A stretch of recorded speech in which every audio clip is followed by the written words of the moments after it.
Good afternoon and welcome everyone at the press center of the Russian MFA. At our regular briefing, we have Russian and foreign journalists with us. I would like to start with a very urgent news. Today, Russian MFA called on the ambassador of Mexico, accredited in Moscow. He was yet again expressed a concern with inaction in the resolution of the situation with a minor Russian citizen, Kristina Romanova. I'll remind you, she is illegally detained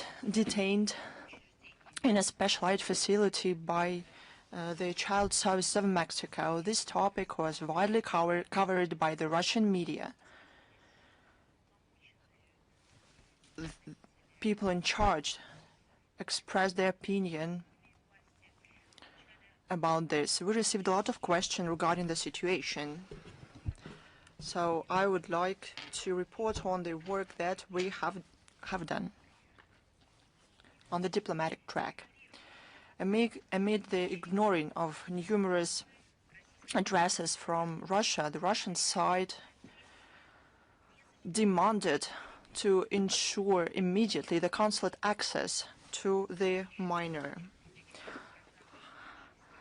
She is the citizen of Russia, and to create all the conditions to her unimpeded return to Russia. Anna Kuznetsova, presidential ombudsman on the rights of the child, Maria Belova, is following the situation. Now, about the schedule of the foreign minister of Russia. On April 17th of April, the 9th meeting of the foreign ministers of Russia and Central Asia states is scheduled. The participants will discuss the implementation of the agreements following the second summit Central Asia-Russia that took place on October 9th, 2025 in Dushanbe. The participants will exchange opinions on the most relevant issues on interaction between Russia and the Central Asian countries in all region formats. The special attention will be given to security in Central Asia in adjacent areas. They will also talk about the threats of international terrorist groups operating close to our common borders. Amid the stabilization of the situation in the Middle East, the participants of the meeting will also consider all other topics of mutual interest. I announce those events that we haven't mentioned. They add up to the schedule of the foreign minister. Also, Sergei Lavrov will participate in the municipal forum birthplace is the power of Russia on April the 20th. The event is expected to be participated by more than 7,000 participants from all over the country, as well as by guests from sister cities from the neighboring countries. The panel discussion, Municipal Diplomacy Amid Global Changes in the World Order. The minister will share Russia's approaches to solving relevant international issues. On April 23rd, the joint meeting of the Supervisory Board and Board of Trustees of Gimo University under the presidency of the minister will take place. The meeting will feature the report about the activities of university for 2025, about the goals for the university, including in terms of its participation in the program Priority 2030. Now let's move to the relevant international agenda. I promised you during the last briefing to share you this. These are historical facts. They are well known. I would like to remind you about one more important historical date, April 23rd. We'll talk about it twice today. I am talking about the April 19th, April 8th, old style on 1783. Back then, the Emperor Catherine II signed the High Manifest on accession of the Crimean Peninsula, the Taman Island and all the Cuban side under the power of Russia. This manifest became an outcome of a century struggle of our country to return the inherently Russian lands. And in line with the federal law number 336 of August 3rd, 2018, this day is declared a memorial day of our history. Under the Russian administration in Crimea, and I mean that historical period that I mentioned in the beginning, Crimea saw deep changes. Slavery was eliminated, state governing system was shaped, Fortress Sebastopol was founded. Accession to Russia, I'm talking about our past, gave a powerful impetus to the development of the whole region. The economy, trade, culture started to immediately grow. New cities and ports appeared. The Russian fleet cemented its positions in the Black Sea, ensuring security of our southern borders. How do you like to hear the words about safety of navigation that our country ensures? It sheds a special light to these words, given the current geopolitical realities. We have to value this. Here's a couple of facts. The city of Zaporozhye is founded by the Russian Empire in 1770, Kherson. In 1778, it is founded by the Russian Empire. Mariupol was founded, and I will reiterate, in 1778 by the Russian Empire. Now for the attention of the new pseudo-historians in Ukraine, when they cancel something, rewrite history. The city of Dnepropetrovsk was founded in 1776, Kryvyi Rog in 1775, Nikolaev in 1789, Odessa. And we'll talk about it today and what is going on there today. It was founded in 1784. Any more comments needed here? This is the history of this land, of these towns and cities. It is not written here as if for the first time. Nothing like that. Everything has history. We have to remember that accession of Crimea to the Russian Empire under Catherine II had even deeper historical roots. In the second half of the 10th century, the eastern part of the peninsula was a part of Tmutar-Khan Principality, thus becoming a part of the ancient Rus. The ties strengthened after the successful campaign of the great Prince Vladimir in 988 against the city of Korsun, Kherson-Stavrichesky, Byzantine. Even there he was baptized and defined the historic path for our fatherland. Several centuries later, in 1783, the Crimea became a part of the Russian Empire. In 2014, following the all-Crimea referendum, impeccable in terms of all international standards, it became an example of democratic expression of will returned to the national to Russia. The results are known for everyone. 96.7% voted in Crimea and 95.6% in Sebastopol voted in favor to rejoining the historical motherland. These are not simple figures. This was the voice of the people. It was heard and supported by Russia. Since then, Crimea has become an integral part of the Russian Federation. Over the last 12 years, the peninsula truly changed. And it's not only about people. Like some people could say that did nothing. People did everything. They they needed and had to, but they were impeded in their aspirations. Now, people have this possibility. Infrastructure was updated, large-scale project was implemented, the Crimean bridge was built. This is the very same bridge that, as you remember, couldn't have built.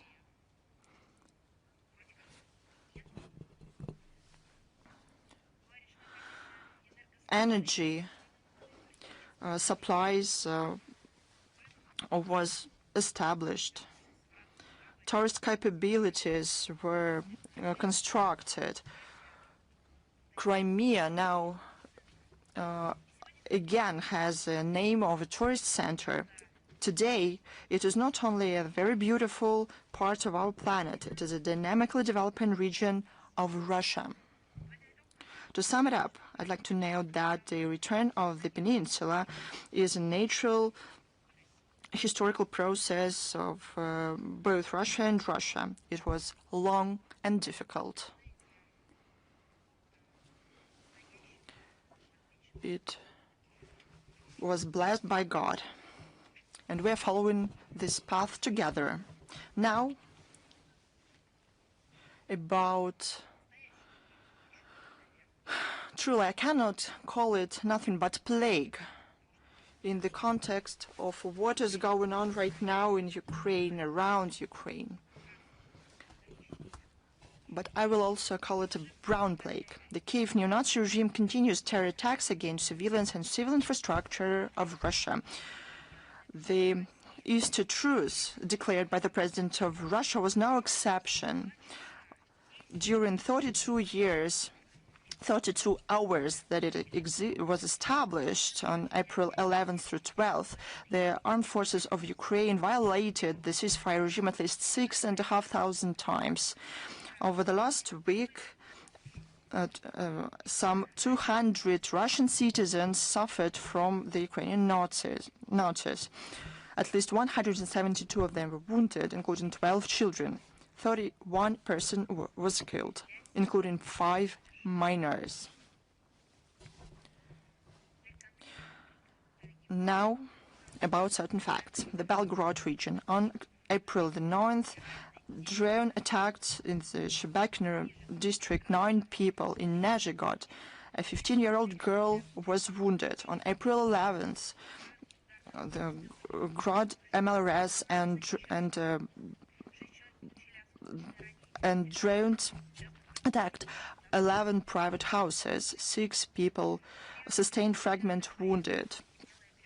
Bryansk region. On April the 9th, in the village of Belaya Berezka, drone killed an 82-year-old local man. On April 10th, in the village of Urasovo, Neptune missile attack damaged on almost 20 houses. 4 of them cannot be rebuilt. 1 woman was wounded. DPR. On April 9th through 11th, on these very days, right in the run-up to Easter, in Gorlovka, Dokuchaevsk, Donetsk, Dimitrov, Yasanovataya, drone attacks and the detonation of explosives wounded more than 20 people. 3 out of them, including 1 child, were killed. He was 12 years old. The Zaporozhye region. On April 11th through 12th, armed forces of Ukraine attacked various settlements. 3 civilians were killed, 9 wounded. The Krasnodar region. On April the 9th, in the village of Saukdere, following a drone attack against a multi-story house, 1 person was killed, 1 more wounded. On April the 15th, a terror attack against residential houses in Tuapse claimed lives of 2 minors of 5 and 14 years. 2 adults were wounded. Kursk region. On April 11th in Lvov, a drone attacked a gas station. 1 one-year-old boy was wounded, as well as 2 adults. The Lipetsk region in Yelets on April 14th, drones killed 1 woman and wounded 5 people. LPR on April 11th in the village of Svistinovka, a drone killed the driver of the cargo vehicle. The Kherson region. And on April 9th in the village of Kostogrizovo, a motor bicycle hit a mine and killing 1 15-year-old boy. On April 11th through 12th in Redansk and Veliki Kopani, the explosive detonated and wounded 3 civilians and killing 1. Russian law enforcers continue collect proof and bring to justice the militants and foreign mercenaries. For terror attacks in the Bryansk region, life sentences were given to a few militants: Alexander Klimevets, Konstantin Gulaevsky, drone operators Andrei Tsit and Sergei Zanich were arrested in their absentia. For terror attacks in the Kursk region, Sergei Doroshenko, Yuri Musienko, and Denis Solovyov and Ivan Forstanov were detained and subject to investigation. For participation in hostilities, 13 years in prison were given to Khabazi, the citizen of Georgia. He is wanted internationally. On April 14th, Berlin was visited by Zelensky for consultations with the German leadership. Following it, 10 treaties were signed. Germany agreed on a new military package worth 4 billion euros. They agreed about investments worth 300 million euros. And this money will not go for agriculture or any other purposes, but they will be allocated for long-range armaments. Berlin also decided to allocate money for several hundred of missiles of Patriot systems and provide 36 Iris-T launchers that they produced. This so-called lethal generosity caused Zelensky's poorly hidden excitement. He called Germany, what do you think? He called it the main partner of Ukrainian defense. In sane words, Germany is the main Zelensky's partner to marginalize the citizens of Ukraine. Germany turned into a main sponsor of war and militarization of Ukraine. This is shown in the means that Germany allocated for the needs of Ukraine, about 55 billion euros. If you talk to the representatives of the German business, medium, small or large, they will tell you how much they need this money themselves. This money could have helped the prosperity in Ukraine, by the prosperity of Ukraine for those who in Berlin was somehow applies to only to the part under the earth. That's how they see these flowers. Those flowers of evil. In 2026, they're also planning in Berlin to provide an additional 11.5 billion euros. An additional bonus for Kyiv was represented by a stated intention of Berlin to facilitate the return Ukrainian asylum seekers in Germany, to help Ukraine and ensure its defensibility and integrity. However, such presents were not free. In return, it's obvious that Zelensky was required to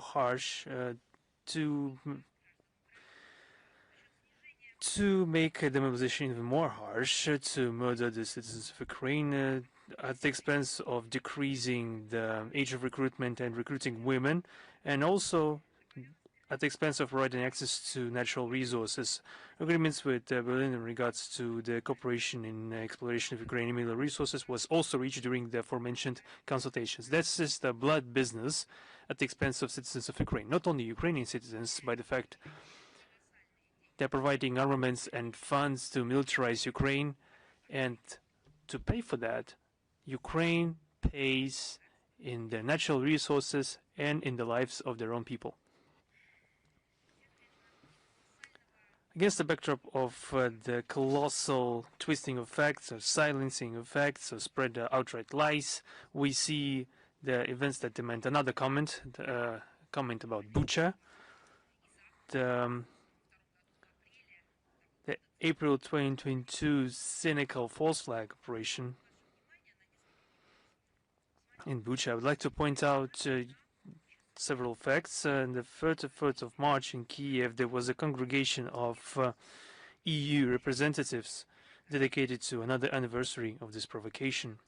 And we mentioned it during one of our previous briefings. And they competed with each other.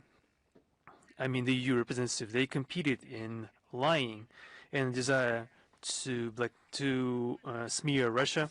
They provided some alleged details about what had happened. They told stories, imaginative stories, on how the Russian army allegedly was killing people in the street, killing the residents of Bucha, that were killing them in the palisades,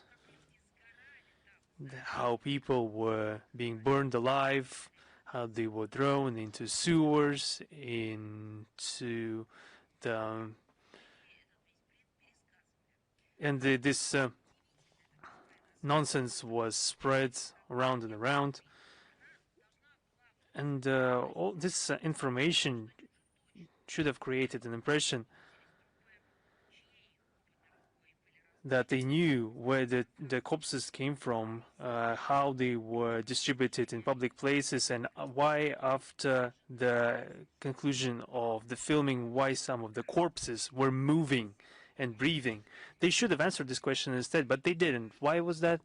And because this is all nonsense that we are seeing.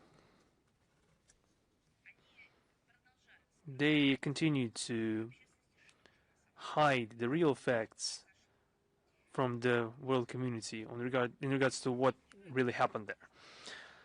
And why am I talking about some nuances? We are regularly making comments about this, that there's some new information appearing every day confirming that this was a terrible false flag operation, but what's worse, that it's continuing up to this day. It's continuing not only in the absolutely crazed minds of those who were responsible for it, that this false flag continues in even more horrible key. The witnesses of this false flag operation, the living witnesses, they are like a bone in the throat of those who want to hide the truth. In Bucha, the neo-Nazi regime conducted especially heinous forced mobilization with the view to send all the witnesses of those events that took place for their certain death. The very residents of Bucha tried to use any means at their disposal to evade capture of these people catchers. But in this situation, the local recruitment office in Bucha literally was drowned in corruption. A worthwhile thing to note that the visit of European officials in March, there were headlines that the corruption scandals resulted in sending to the front of employees and heads of the local territorial recruitment authorities.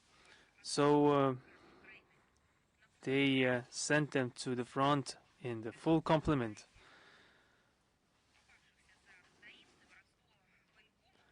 Currently, we don't see this as a usual occurrence when people that have been caught in for bribes and embezzlement to be sent in the assault squads. We don't see this tendency. So at least if they don't know anything about the evil doings of the neo-Nazi upper echelons, so we have a presumption that the terrible events of spring 2022 are still continuing up to this day. This is developing story because they're trying to rid themselves of any witnesses of what really happened back in 2022. Recently, Zelensky signed a new law about a new system of military training of Ukrainian citizens in schools and universities. It presupposed the creation of specialized centers of training, which will be obligatory for all school children and students.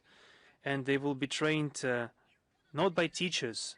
They will be trained by the very few militants that have only just committed heinous acts on the front line.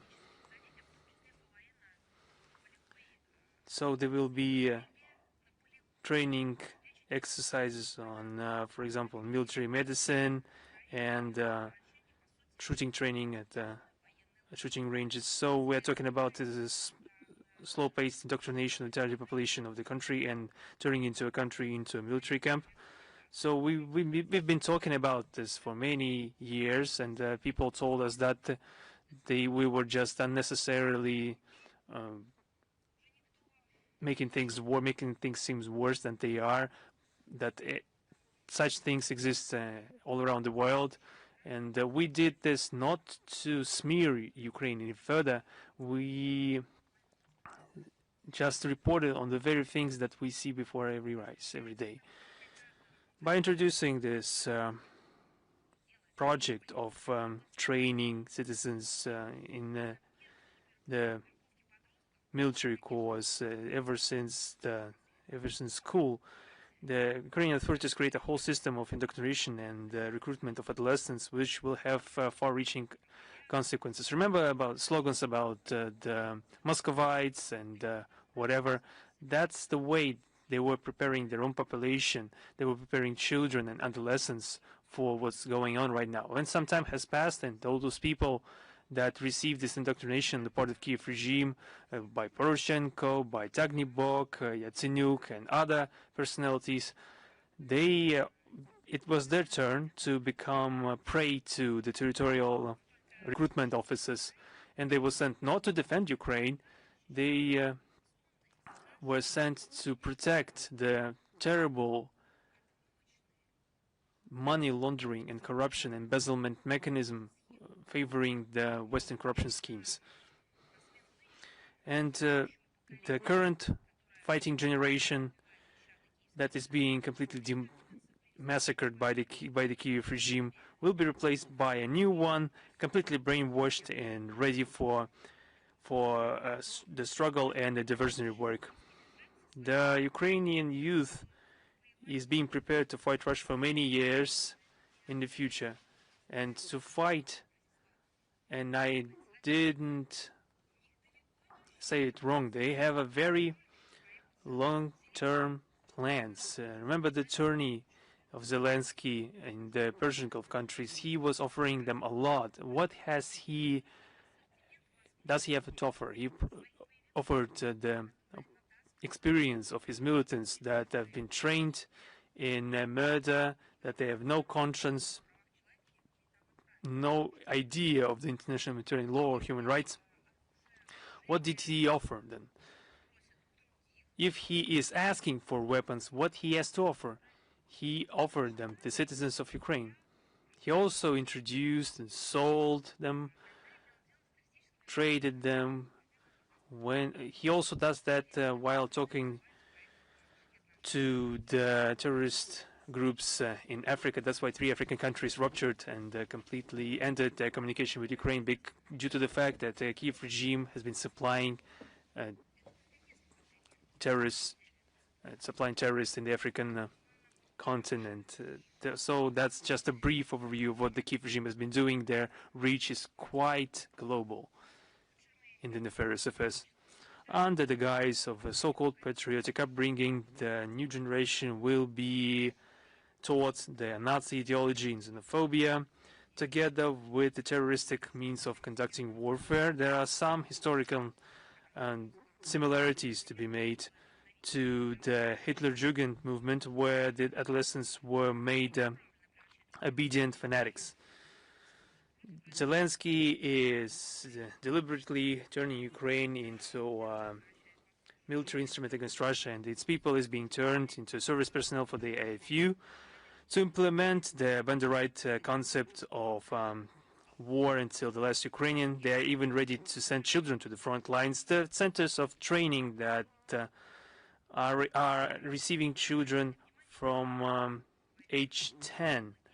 And we already talked about this. For example, we mentioned the camp called Azovets, where children are being indoctrinated with neo-Nazi ideology. And they are also glorifying Nazi collaborators there. That's what currently the things are. They are glorifying the images of criminals, and this misanthropic ideology is being supported at state level, primarily at the state level in Ukraine. The glorification of Nazis, including Hitler, is being done openly. We already saw that the head of the Ukrainian Institute of the so-called National Memory, Alexander Alferov, publicly expressed his admiration for Hitler, calling him, and I quote, an educated and cultured man that has been brought up in the spirit of philosophy. On what philosophy was he brought up? It wasn't clear. At the same time, Mr. Alferov publicly smeared the Russian people and in the spirit of the rhetoric of Hitler and his accomplices. The founder and the head of one of the militarized groups of the Kiev regime, the so-called Russian Volunteer Corps, Denis Kapustin, in his interview, gave a positive evaluation of Nazi ideology and also admired Hitler, claiming that he was a good leader for his people. And the German people suffered a lot from Hitler in all senses of the word. He neglected to mention that in his interview. We need to remember that, and they don't know about this, they have been indoctrinated. All those participants of the criminal activity done by the Kiev regime, they should have remembered, and we should have forgotten. Those that have been ushered into ghettos in Germany at the end of the 30s and then 40s, they were German citizens. They weren't criminals that have somehow snuck into the country. They weren't any sleeper cells or saboteurs. They were citizens of Germany, of their own country. So Hitler has done a lot for his country. So that's just a brief comment on that. We are mentioning this almost every time. Together with the ideological indoctrination of the Rome population, the Kiev regime, according to our data, is broadening the scopes of the information propaganda campaign to form the twisted image of Russia among the world community, to grow anti-Russian sentiments. They are focusing on the promotion of utterly false ideas, on the attempts of Russia to rewrite history. Is it us who is trying to rewrite history? Is it really that? Is it really the case? They're also accusing us of trying to destroy the language and cultural identity of the Ukrainian people. How would we want to do that? What are we doing to be accused of that? They're also saying that, according to the information that characterizes the plans of these ideologues, they say that we are trying to forcibly Russificate the residents of the new regions. So we're trying to Russify the people that have been speaking Russian their entire life and were voting to create a law about this official status of Russian English. Are those people being forcibly converted into Russian speakers since they've been speaking Russian their whole life? This will be the focus of their efforts to create a narrative that Russia is allegedly trying to militarize the conscience of children and adolescents. Everything that they have going on in the Azovets children camp is actually applicable to Russia, that we are going to militarize our youth. They are also spreading fakes about events going on in the educational establishment in Russia. The Zelensky regime doesn't stop their attempts to accuse Russia of crimes that they are knowingly committing against the residents in their controlled territories. They are also planning to use Ukrainian diaspora throughout the entire world for their goals. I would like to once again mention one important moment. We are not making anything up. We are only quoting the decisions and resolutions being made in Ukraine right now. I'm not talking about the Ukrainian people, but the leadership of the country. In Ukraine, we see a continued discrimination of residents according to the language. Primarily, this concerns Russian-speaking citizens. The representative of the language ombudsman, Yelena Ivanovskaya, in Ukraine, that has been called many names for everything that she's done. She's been called Sprachenführer, for example. So her representative, called Anna Nerush, on the eve of the tourist season, has demanded. Guess what? Guess what did she demand? That she said that they needed to follow the example of the city administration of Kiev, Vinnytsia, Cherkasy, Ternopil, and Belaya Tserkov, Dnipropetrovsk, that have previously established a moratorium on the use of the Russian cultural product. What exactly are they talking about, saying the Russian cultural product? And they also proposed to introduce a ban on the use of Russian language in a 100% Russian-speaking city of Odessa. Perhaps she is forgetting that somebody else founded this city, not Catherine II, the Russian empress. No. Why is her monument standing in the central square? If you can simply cancel a person in the history of the city, if you can cancel the founder of the city, perhaps they think themselves capable of canceling the language. The very same Anna Nerush claimed that for Odessa, for the tourist season, this is an essential necessity. How can you have a vacation there if people are speaking Russian around you? Truly. And she developed her statement adding that people from other regions will be coming to Odessa. And, let's be frank, she said, for them, for residents of other regions, the situation with such preponderance of Russian language is atypical. This is the anti-utopia from the 20th century. This is an absurd tale, almost theatrical in characters.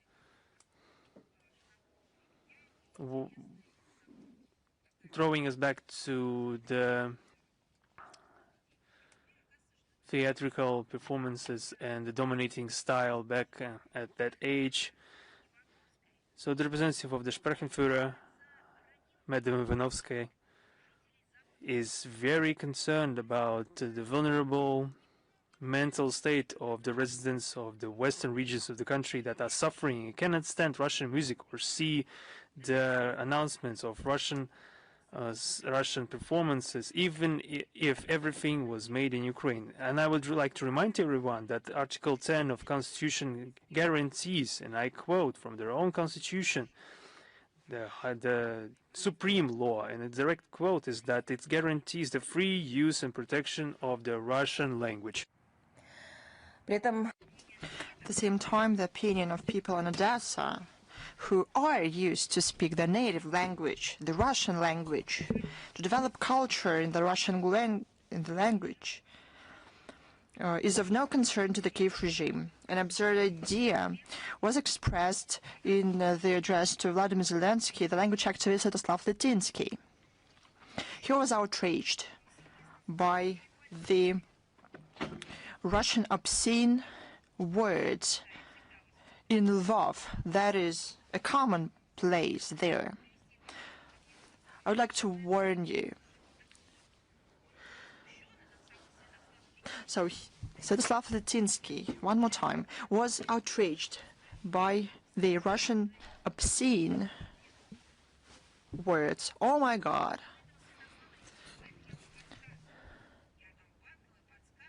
And I would like to prompt the Presidential Office of Ukraine.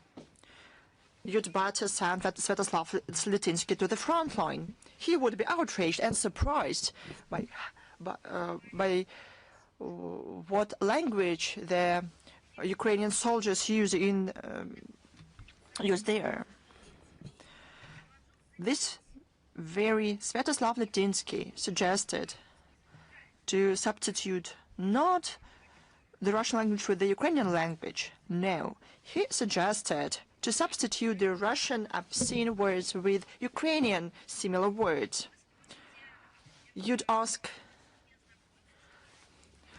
where one can learn them, and I'll tell you, there are none. But the Ukrainian Rada should have a commission or a special committee and appoint the envoys to work out these words that would substitute Russian obscene words. This is worse than absurdity. No one says that obscene words are something good. No.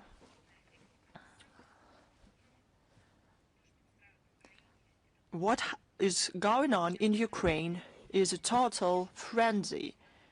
It is the mockery of the history and culture of their own people. That would be okay if Svetoslav Litinsky said that it is a bad thing to use obscene words and they should be abandoned. But no, he doesn't say that. He says that it is okay to swear in the native language, in Ukrainian. This is a personal opinion of a particular citizen, but there's a nuance. First of all, he has political ambitions, but he's also a great friend of Vladimir Zelensky. Ukrainian actor and TV host Sergei Prytula. He expressed his approach to the language education of children. Sergei Prytula says, I quote, "All Russian, as he said, should be cancelled."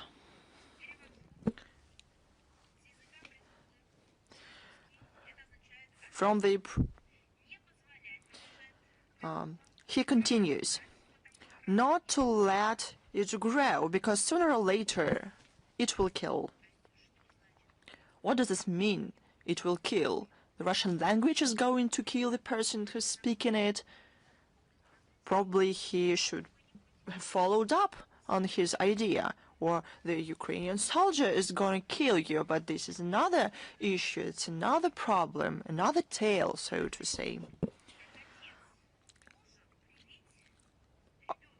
That is my duty as a father to educate my child, he said. Every child in Ukraine should know, avoid Russia, or help somebody else to avoid Russia, support the ban on everything Russia, because, he says, this is your path to survival. End of quote. I would say that this is the logic of a barbarian, but I would not want to insult barbarians. They did not deserve to be compared to Mr. Prytula. But there are people who I would like to compare him with. First of all, this is the youth policy and those who implemented it in the Third Reich. There was a policy called Deutsch Denken und Deutsch Handeln. In German, in English, it's to think German and to act German. For a child, for a person who live in some social and language space, it would be okay to say that our country belongs, our family belongs to this or that culture, language, or religious culture. But this was not the culture to preserve their own identity. This was the policy to destroy the cultural identity and national identity of other peoples. This is something to remember. One more important thing. When they spoke that when they said think German, act German, they did not mean the great German culture, poets, composers, painters, architects. No, they meant something else. They meant the Nazi mindset and human hatred ideology. That's how people should have thought. At the same time, Ukraine sees more discrimination of the Russian language in medicine under the motto, no language, no treatment. Here's quite difficult information to understand, to grasp. Now you can understand who is considered to be patients there. During the previous briefing, we talked about outrageous fact of non-providing medical aid if it is asked for in Russian. Everyone understands this, ask for help, but it is prohibited. One such case happened to a young woman who tried to call ambulance to her father with a stroke, but operator refused to take a call until she spoke in Ukrainian. Probably the Hippocratic oath in Ukraine exists only for the Ukrainian-speaking patients. Second case happened in March in the private clinic in Lvov, where a Russian-speaking patient was denied appointment. The response of the representatives of the Kiev regime is of note. The president of the Lvov Regional Council, Yuri Holod, called it, what do you think he called it? That it is an outrageous, anti-humane, shameful fact that should have been washed away, that the ombudsman on human rights and public activists should be involved. No, he said the opposite thing. He called it, and I quote, an example of resilient, of a mature and socially responsible Ukrainian business.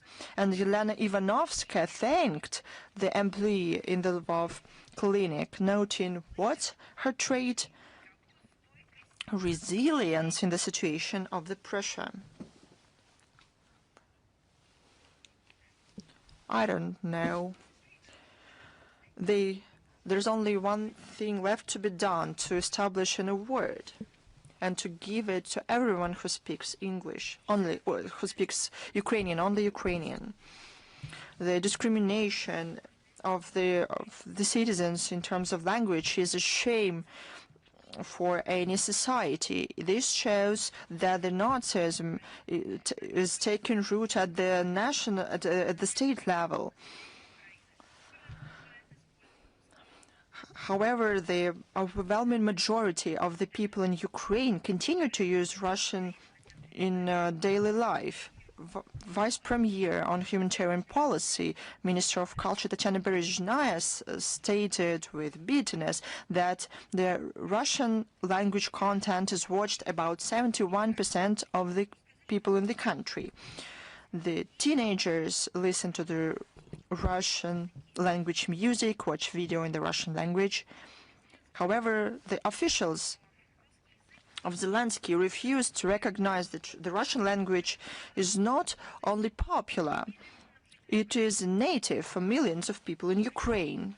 They make up stories that Russian is popular in Ukraine simply because of the algorithm in the social networks.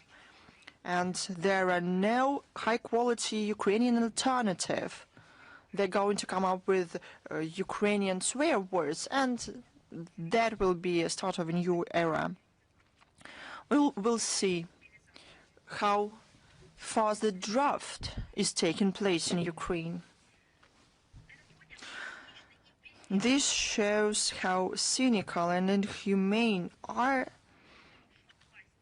the attempts of a number of neo-Nazis that usurped their power in Kiev to change with force the language identity of people in the country. At the state level, not only do they deny the historical right of people to use the Russian language enshrined in the constitution, they essentially call people second-rate people. The president of Ukraine said that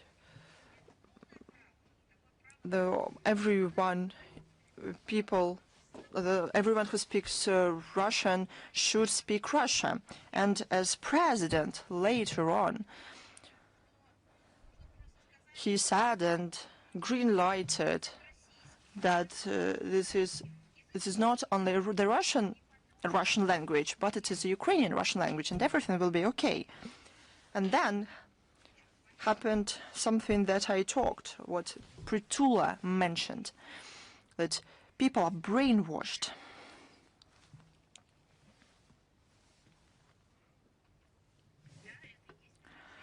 Indeed, this is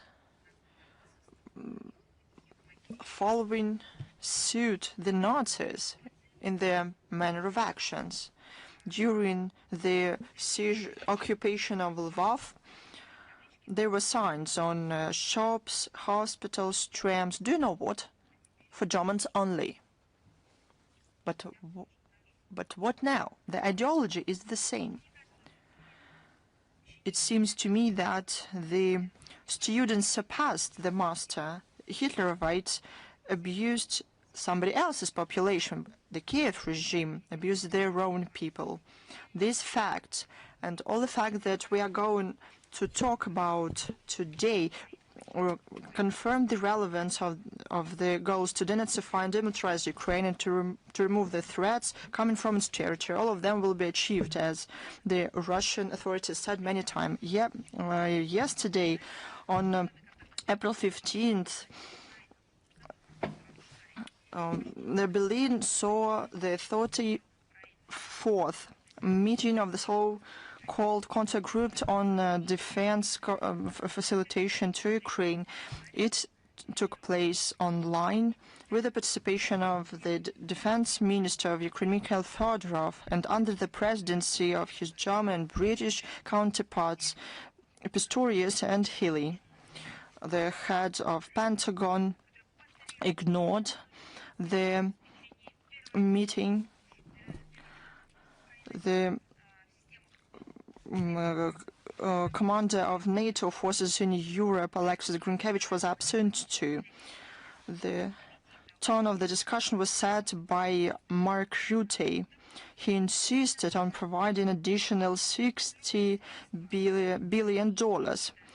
Any means from the EU loan to support Ukraine should be an addition, Rutte said, to what allies provide on the bilateral basis. At the same time, he talked about uneven distribution of expenditure on Ukraine among member states of the alliance. These are seemingly fairy tales for children that describe an attempt of the evil to prevail, but this happened in reality. What he said, I quote, "This is indeed a problem. a few countries bear the most of the burden. We should solve that. Support of Ukrainian struggle is important as ever, he said. His calls did not widely resonate with those in presence. Only few of them hurried to provide more money for the growing appetites of the Kiev regime. We named the surnames, established that huge money is laundered through the presidential office and goes back to those countries. And more Ukrainian people are going to be killed on the front lines. Only those who were called frenzied hawks, who want to prolong the conflict and escalate it, responded. For example, Norway. It has always supported human rights. They decided to allocate more than 500 million pounds for drones for Ukraine and 150 million pounds for logistics. The Netherlands promised to procure drones worth more than 200 million euros. Great Britain confirmed their aspiration to provide Ukraine with 120,000 drones. How are they going to be used? People in Great Britain don't tell people in their country how these are used to kill civilians, teachers, doctors, medical workers. They don't tell how children are killed and maimed. This is not shown on TV. BBC, for some reason, did not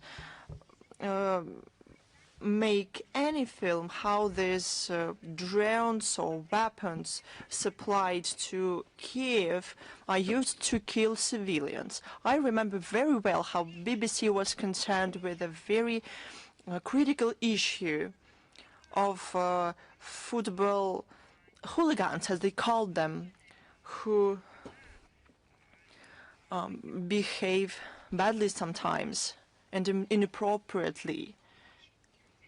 They cared about this very much, how the situation with this is in Russia. They made a film about it. They were outraged by everything in Russia. They didn't like anything.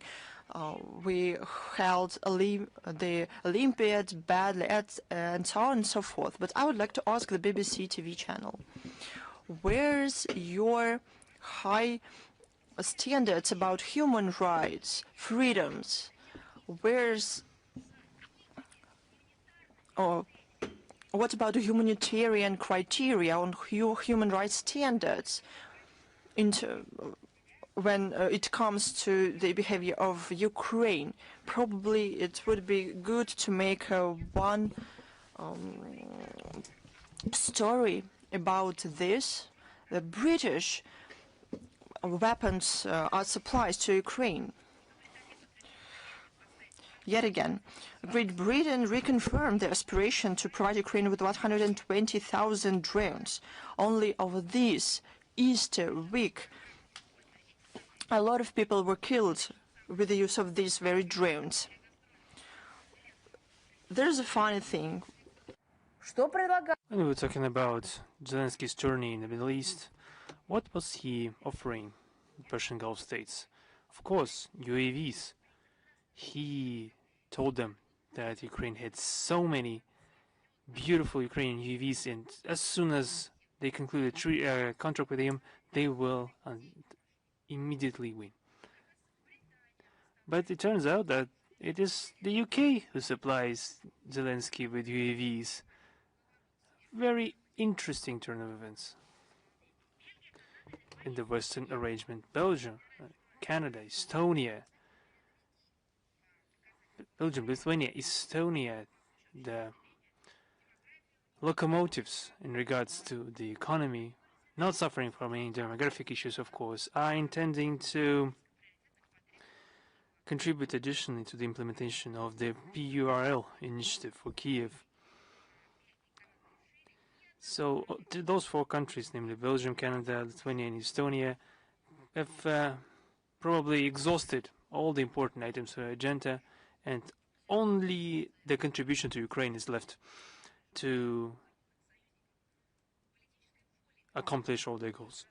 This is another testament of any that there's no any obvious desire to conclude peace on the part of Zelensky and his Western allies by sponsoring the AFU directly or indirectly. The participants of the Rammstein format are fully accountable for any deaths and injuries of our citizens, any destruction of civilian dwellings and other facilities of civilian infrastructure that are being perpetrated with the use of their armaments. In regards to the victims of those acts,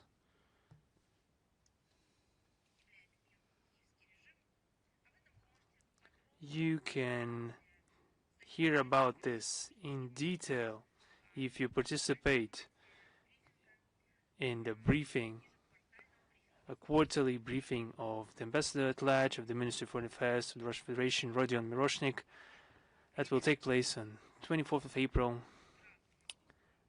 this year at 10 a.m. in the MFA Press Center. You can join through online format. It will be dedicated to the crimes of the Kiev regime against the civilian population of the Russian Federation, and this will be covering the period from January to March this year.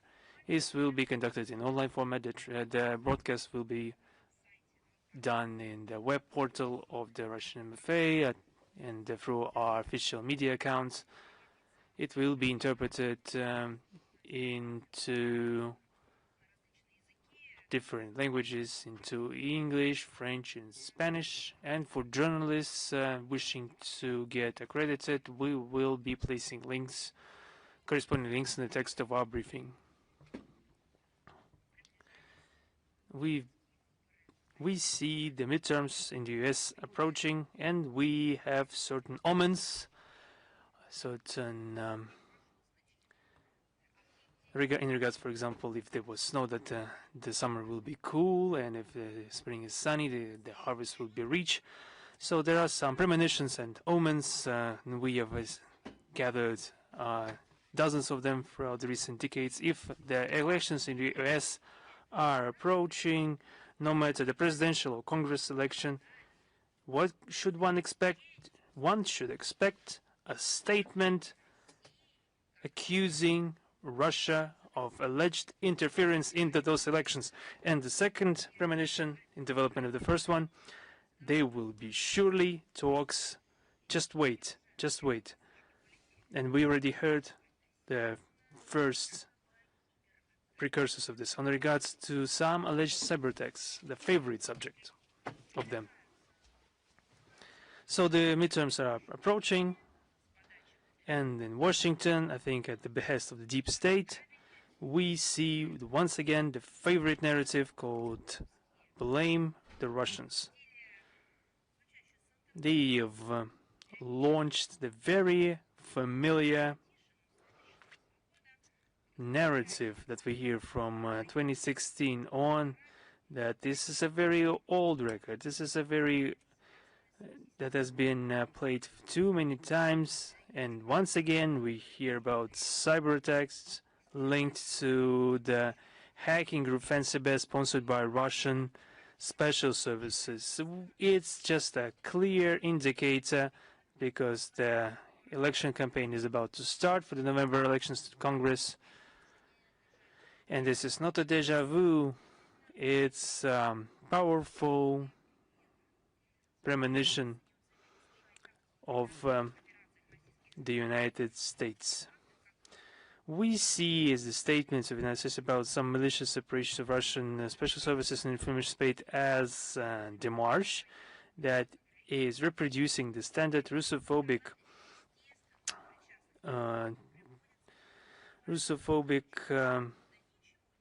schemes of Biden administration.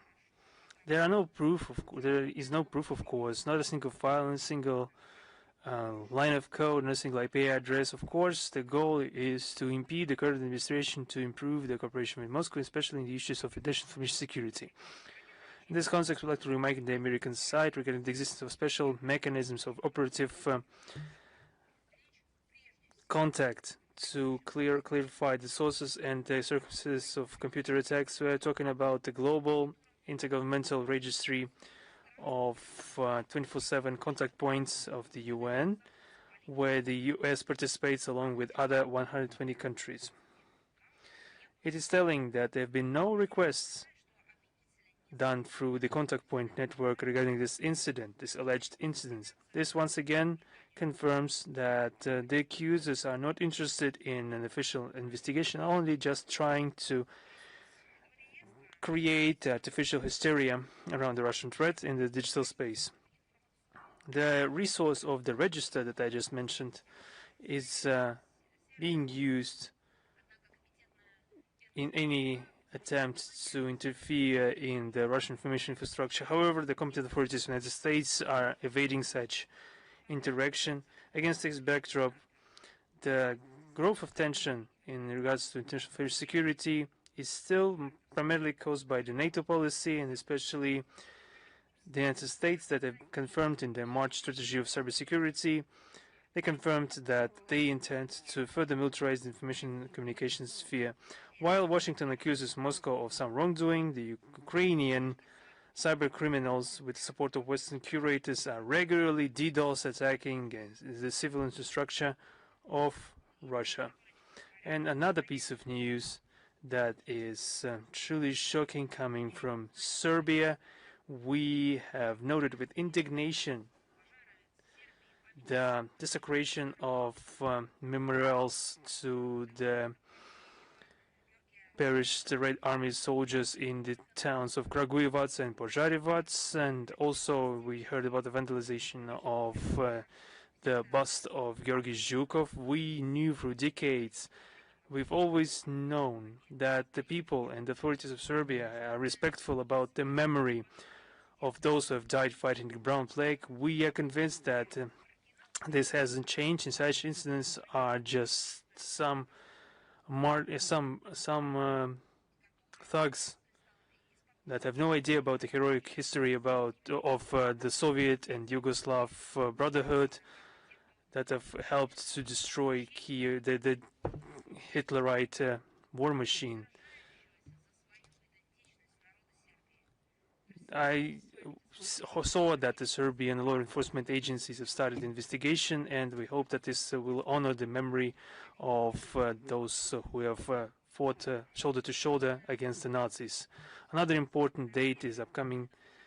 On the 18th of April, we will be marking the 65th anniversary of the Vienna Convention on Diplomatic Relations, which has become one of the main sources of modern diplomatic law.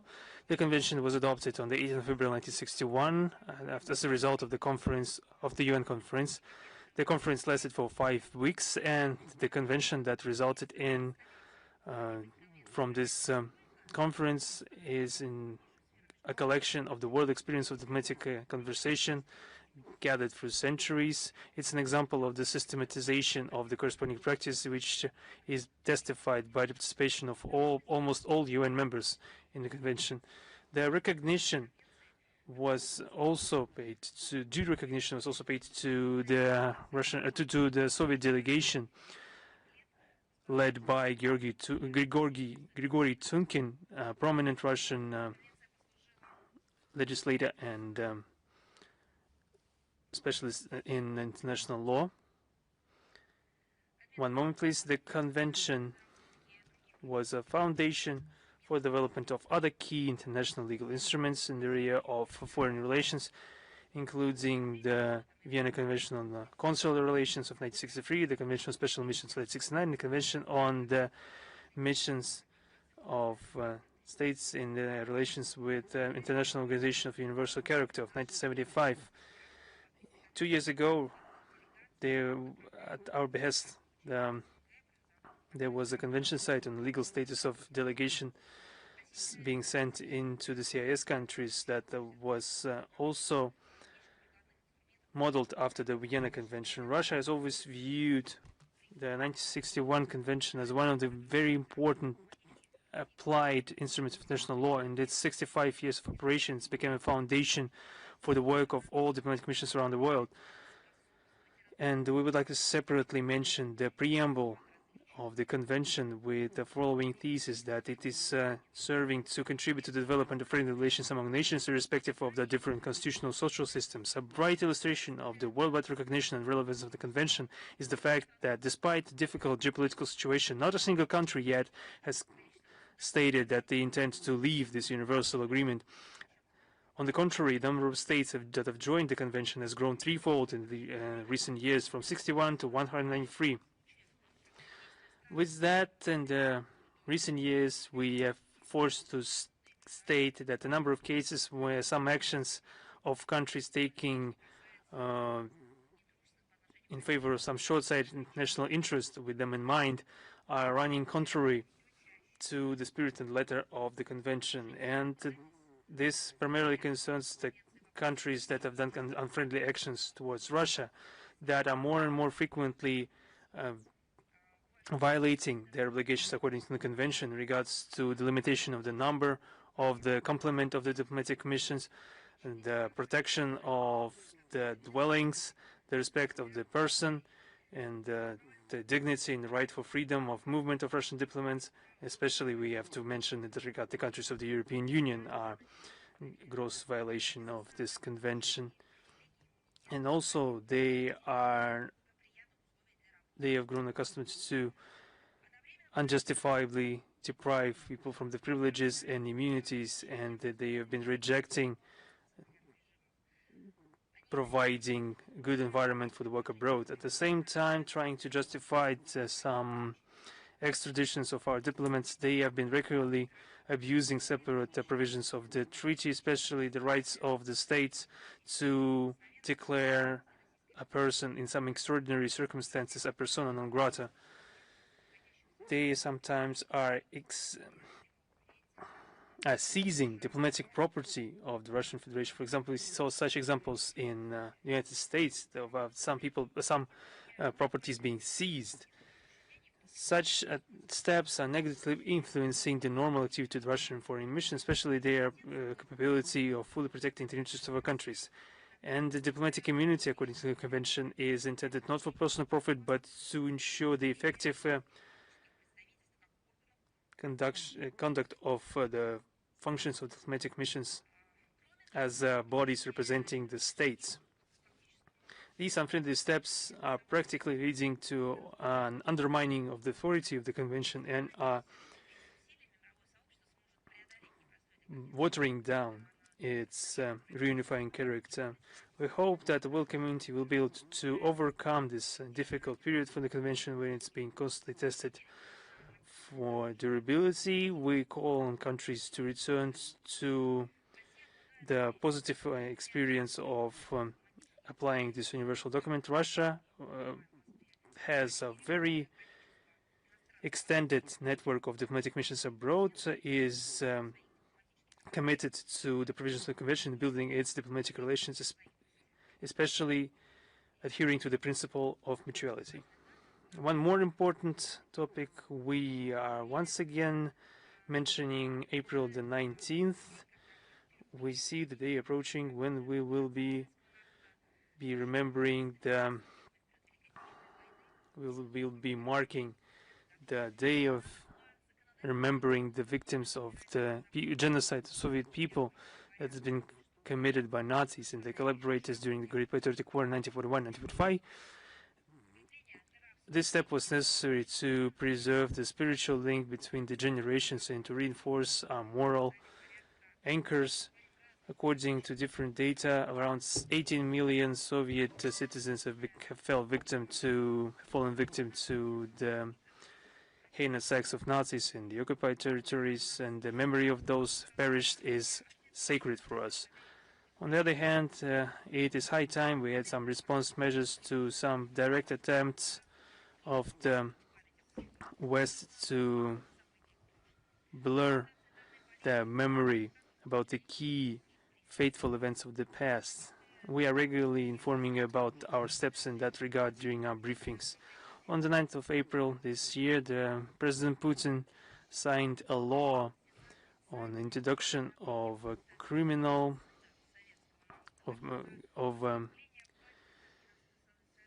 making and rejection or approval of the facts of genocide of Soviet people a criminal offense. The same goes for the offending the memory of the victims of genocide of Soviet people and desecration of their memorials in the Russian Federation or abroad. In 1943, the Presidium of the Supreme Council of the USSR issued the law number 39 regarding the measures of punishment for the German fascist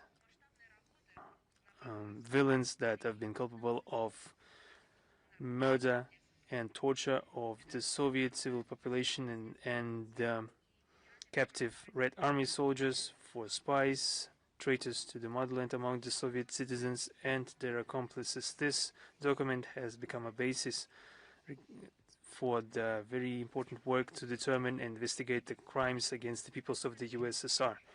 In November 1942, the Supreme Council of the USSR has created the Special State Commission on the Determination and Investigation of evil deeds of German fascist invaders and their accomplices and the damage they've caused. There have been around 250,000 testaments on the crimes of the occupying forces, and there have been 56 reports on the malicious acts conducted in territory of the USSR.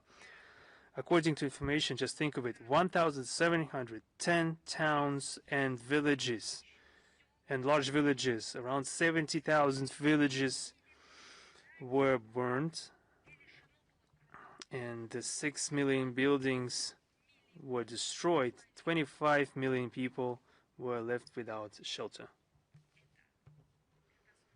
This is a veritable catastrophe, and it shouldn't be repeated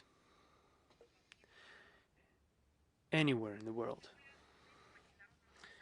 In a corresponding note of the People's Commissar of the Foreign Affairs of the USSR, Vyacheslav Molotov, of April 27, 1942, entitled regarding the monstrous deeds, acts of violence of German fascist invaders in the occupied Soviet regions and accountability of German government and command for these crimes, addressed to the UK's ambassador to the USSR, Mr. Archibald Kerr, clearly characterized the Nazi Germany policy in regards to the peoples of the USSR. In particular, it was pointed out that the plans and orders received by the German imperialist invaders presupposed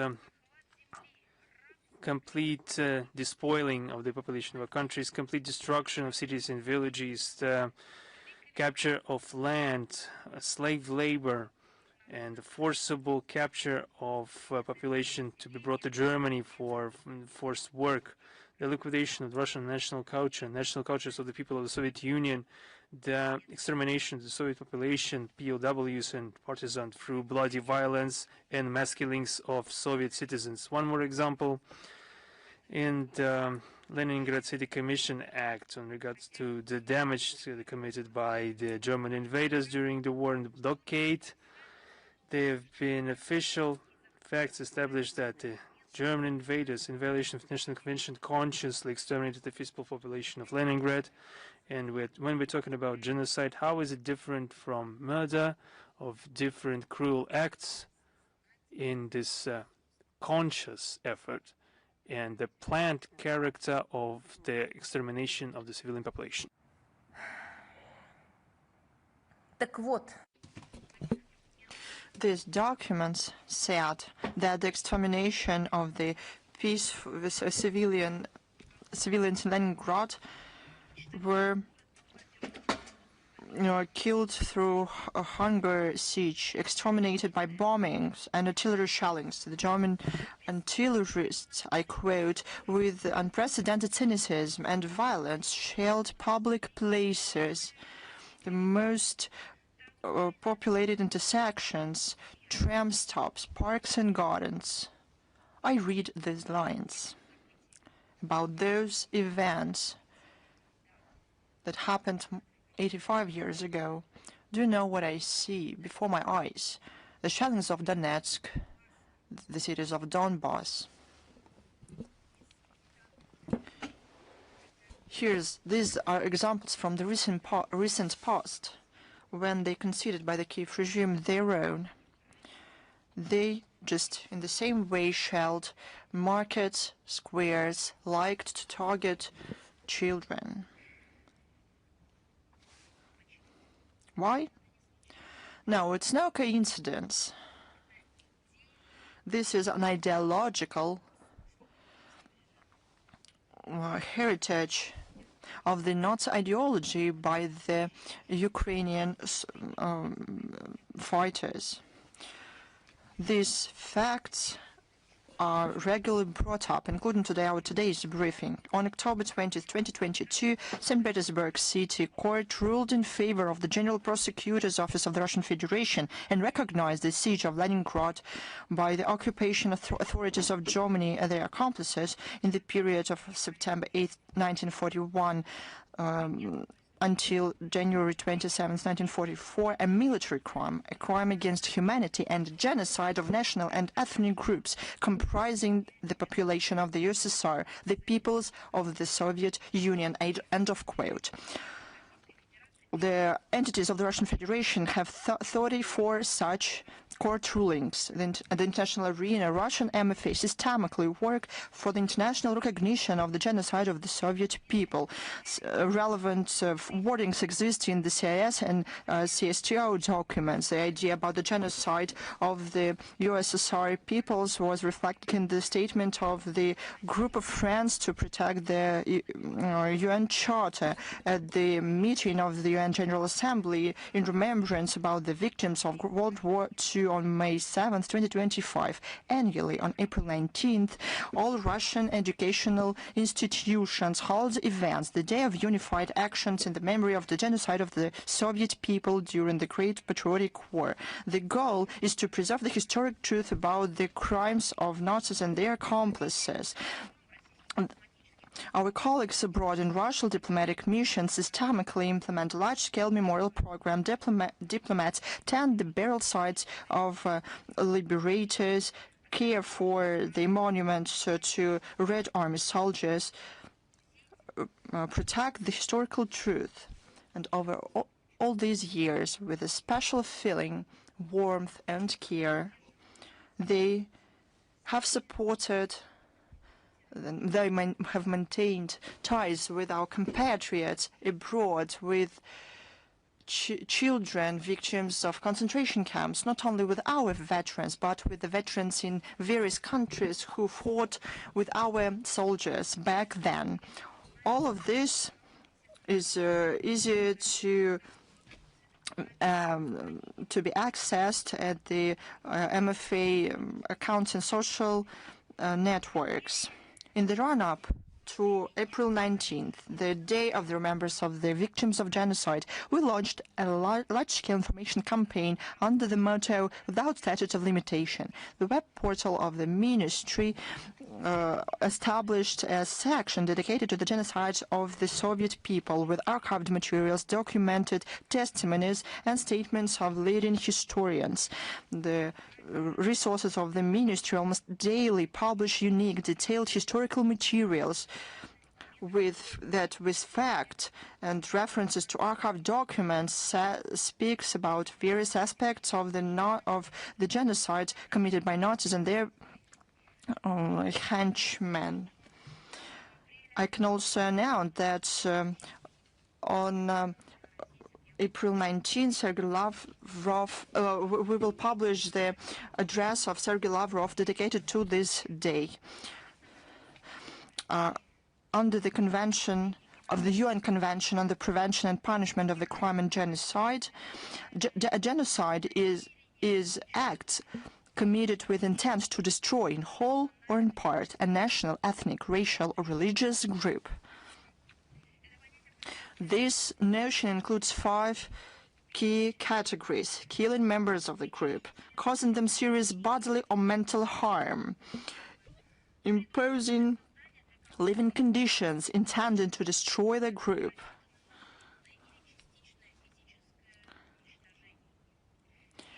preventing births of the group, and forcibly transferring children out of the group.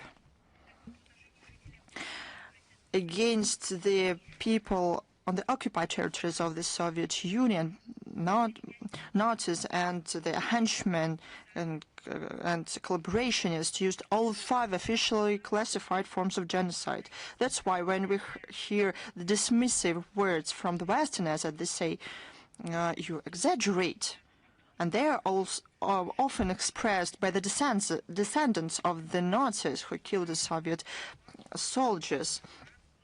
I quote, vacating living space, end of quote.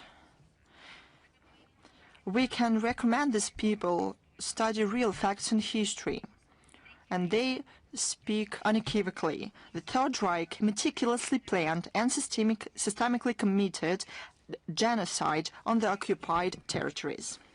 Those who know nothing from history ignore its history attempts to rewrite the history.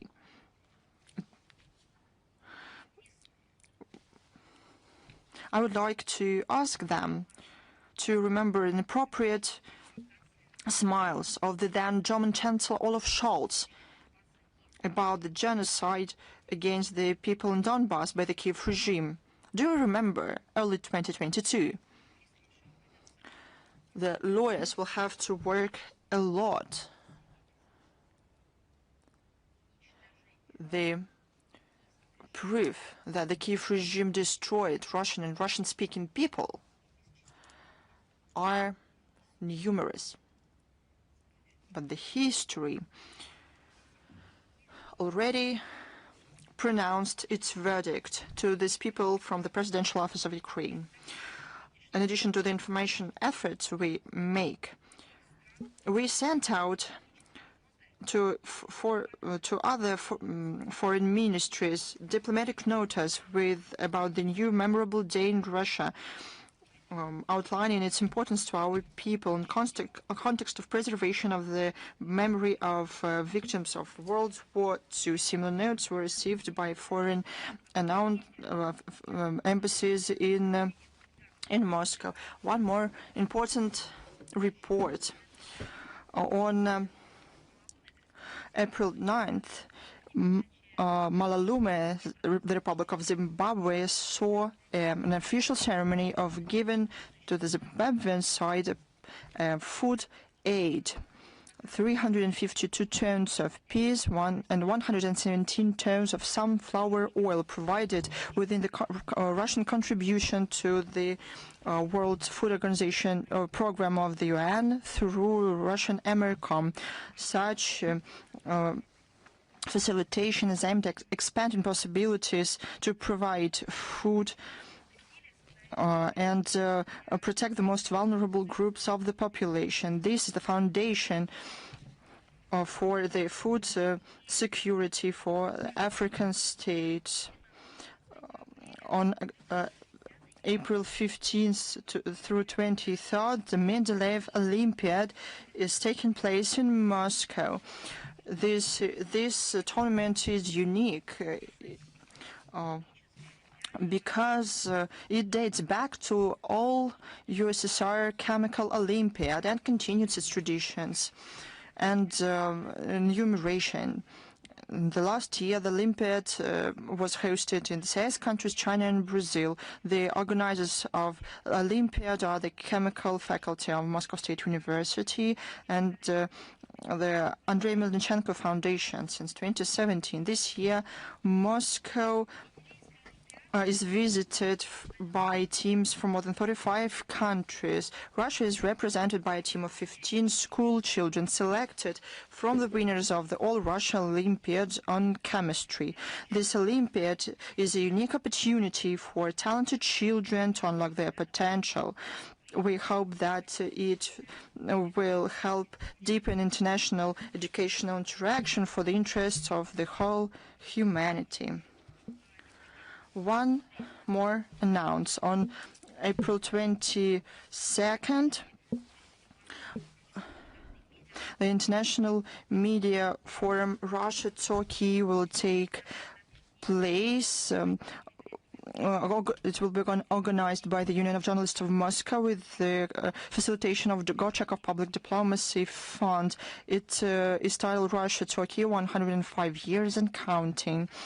The program will include a plenary session titled Russia-Turkey Political Dialogue and the Public Context of Partnership in the 21st Century, and other sections on humanitarian cooperation, international relations, digital media transformation, cultural exchanges, scientific and educational projects, and youth initiatives. We wish all the participants fruitful work and interesting discussions for the benefit of strengthening our bilateral relations. And April 22nd through 25th, St. Petersburg will host the forum, International Forum of Overseeing Bodies and Public Sector. The aim of the forum is to promote initiatives to increase the quality of state-public partnership and international cooperation of the competent bodies, financial institutions, and non-finance organizations.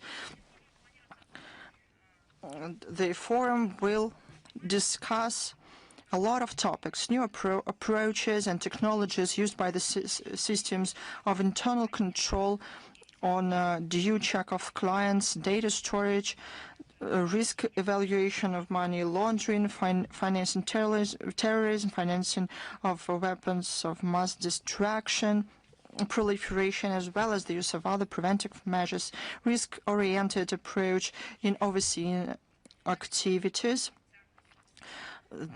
identification of beneficiary owners,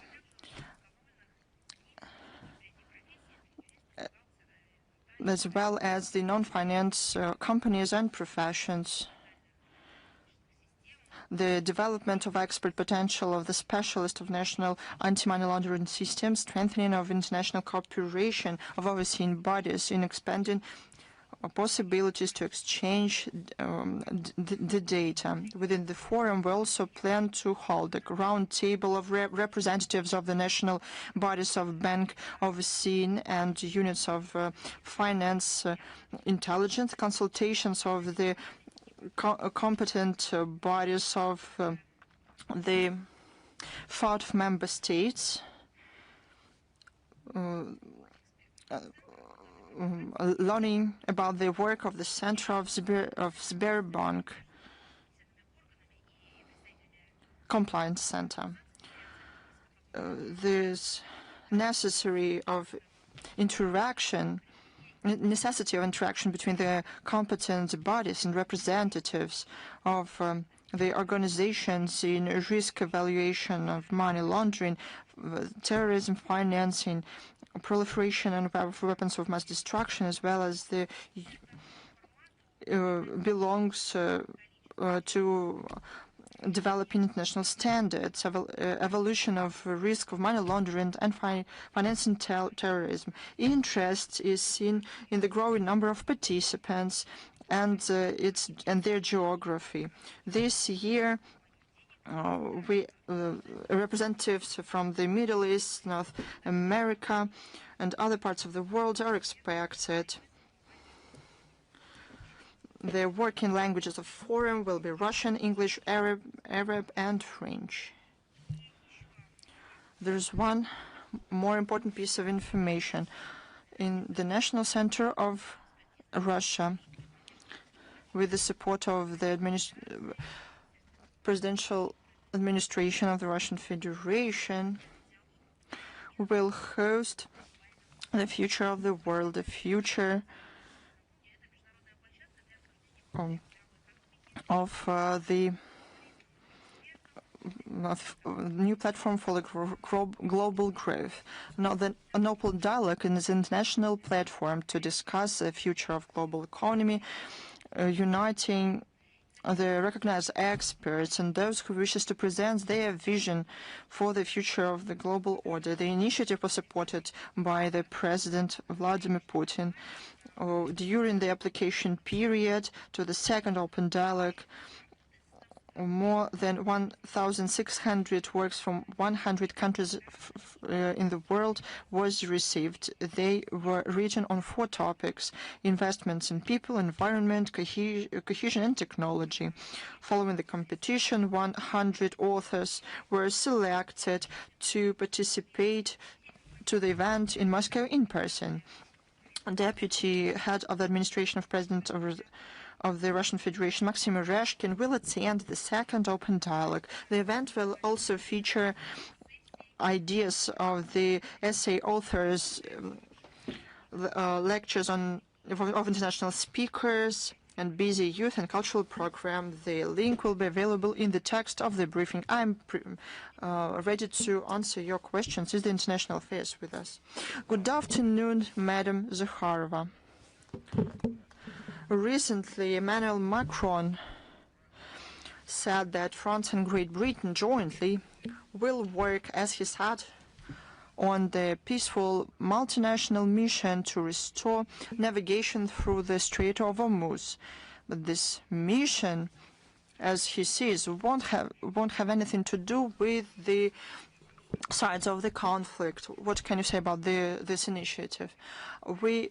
In my opinion, we can establish a separate section, the ideas of Macron, and comment on them regularly, because it is not the first time that I have to answer the question what the ideas of the President of France are about the establishment of coalitions, missions, and so on. No regional crisis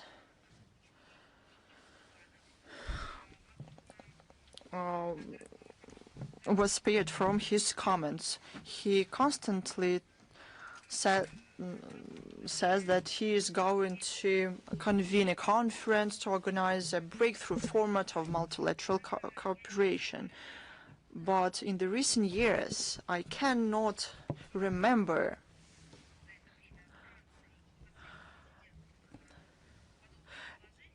any of his initiatives lead to practical results or real changes, so that they help anyone or anything, for example, to settle a conflict, or at the very least to significantly decrease tensions. The ideas are numerous, but in reality we see something different.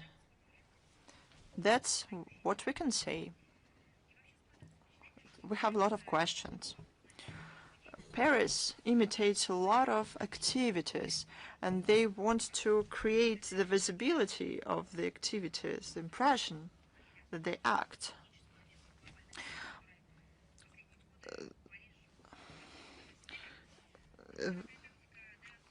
These tactics backfires. The French diplomacy has cements its reputation as a player that holds international meetings for the sake of meetings themselves, or sometimes even simply for PR purposes. You know, the art for the sake of the art. And there's a name for this. It's decadence. In any case, this approach of Paris to international crisis is wrong. France, together with Great Britain, attempts to create a coalition of the willing without taking into account the opinion of Russia, and contrary to its position that was expressed unequivocally. And now the French does not want to agree upon their ideas to establish a mission to restore navigation through the conflict of Hormuz. Strait of Hormuz, with the sides involved, first of all, with Iran. It is clear that it is not a viable project as it is. Paris does not want to implement initiative for the good, but they want to express an idea and to use it for their own interest. And this, as you know, is called hype in English. Thank you very much. Is Ria Novosti with us? Yes, good evening. Christina Rodriguez. We have a following question that recently is published a blue book on foreign policy. We would like to ask you to comment on the passages in regards to Russia, in regards to the illegal occupation of Kuril Island, and the responsibility of countries for the declaration or for degradation of the bilateral relations in regards to the conflict in Ukraine. This is the traditional trend, and I would call it the blue book on the foreign policy, in brackets Japan. Once again, Tokyo has published a new edition of the yearly blue book on foreign policy, where they once again outline the unacceptable wordings about our country.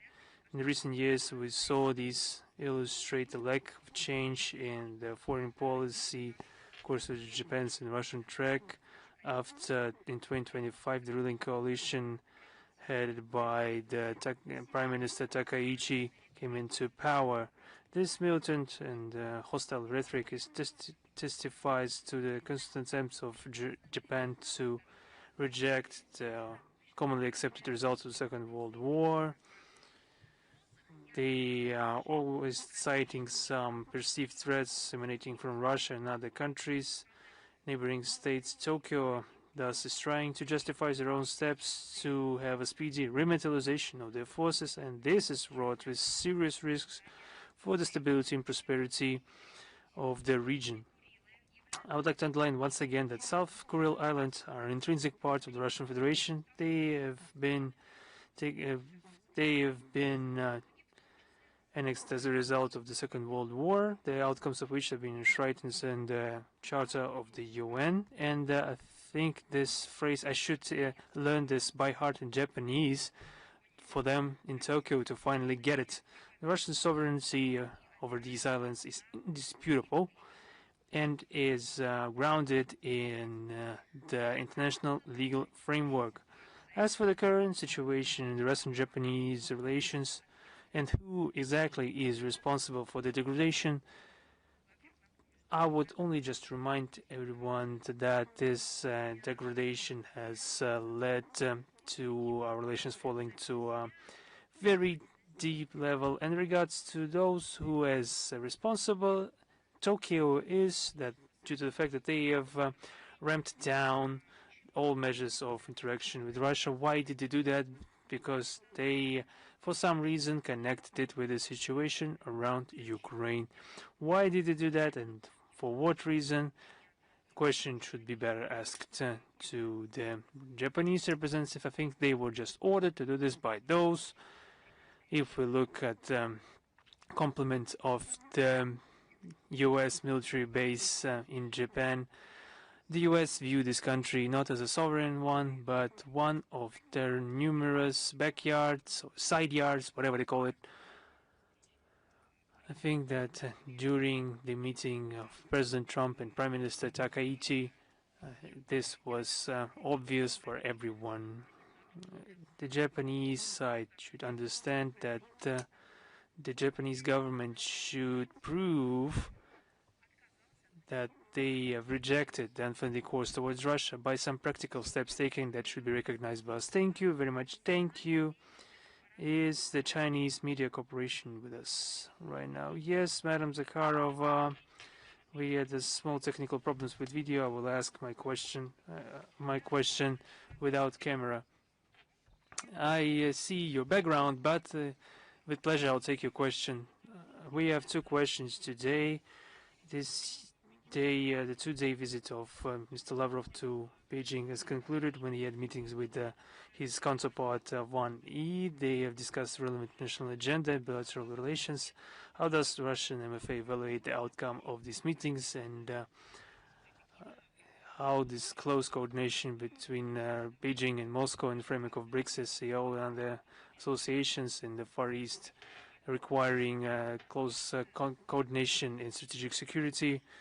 How is this developing? You rightly mentioned that the two-day visit of Mr. Lavrov to China has concluded. He met with the President of the People's Republic of China, Xi Jinping, and we had 4-hour conversation with his counterpart, distinguished Wang Yi. And the result, in the aftermath from those negotiations, there was a 1.5-hour press conference to Chinese journalists. It's available in the video or text format at our website.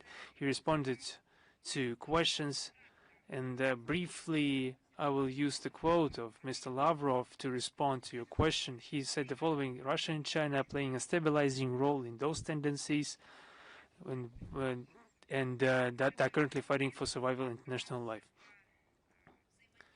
And the key is in interaction, which has a stabilizing role to promote the ideals of justice, mutual, equal rights, non-interference into sovereign affairs of the other, respect for rights of peoples for the self-determination and choice of their own path for development. And this is not simply enshrined in a bilateral style. It's enshrined in the UN Charter, which our countries are not canceling, are not trying to rewrite, and are not making excuses to not follow. On the contrary, we respect it, and we do everything to implement it and preserve it for future generations and active practical work. Thank you very much. I managed to fix my issues, and my second question is, as a key player in the world energy market from the standpoint of international law, how does Russia evaluate the actions of the United States on the interception of ships navigating through the Hormuz Strait? Iran has already stated that such actions are infringing upon its sovereignty and are violating the UN Charter. Some countries have already been voting against this blockade. What threats are these actions can result in for the international energy security? We have already mentioned that the Persian Gulf countries are very important for world economy from the standpoint of shipments of energy resources, and so there are negative consequences of the American and Israeli aggression for the world energy and food markets and the sustainability of supply chains. Currently, we understand that everything is influenced by these actions. So in regards to the actions of the United States from the standpoint of national law, according to the UN Charter, the introduction of the maritime blockade is possible only through the corresponding resolution of the UNSC as one of the collective measures to restore and support national peace and security. Has anything been adhered to from that list? There has not been a single decision of the UNSC in that regard. If we are talking about the blockade of ports and coasts of Iran with the use of armed forces, such actions are unequivocally can be designated as an manifestation of aggression. The measures of the United States to introduce a maritime blockade of the Hormuz Strait, being it the interception of ships or blocking of Iranian ports, should be viewed as unilateral and illegal measures from the standpoint of both the UN Charter and international maritime law and law of the sea. This is another interpretation of Washington of international legal framework that will only escalate the conflict. The legal character of the actions with the states doesn't mean that Washington can act in some sort of legal vacuum. In that regard, I'd like to remind everyone, including the U.S. authorities, regarding the inadmissibility of violation of applicable norms of national humanitarian law. When the American leadership, military leadership, is publicly saying the rules of warfare complete nonsense, we shouldn't expect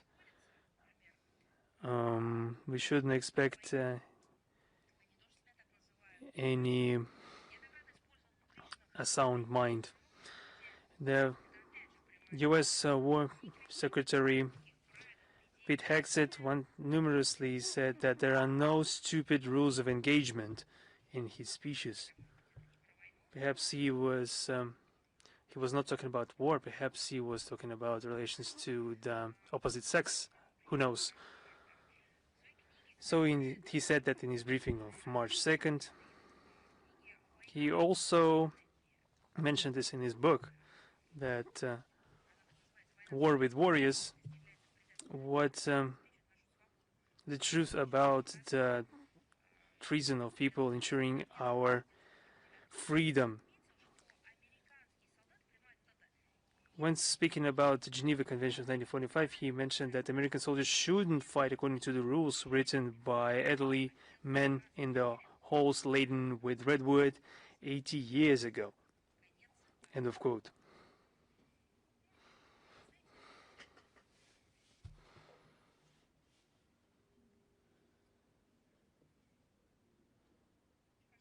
I think it's weird to think that since something was written a long time ago by some venerable men, that should mean that it has those notions are outdated. That way you can reach the very things that are civilizational code of entirety of humanity. Thank you very much for the answer. Thank you. Is Reuters with us right now? Yes, Madam Zakharova, good evening. You have already partly mentioned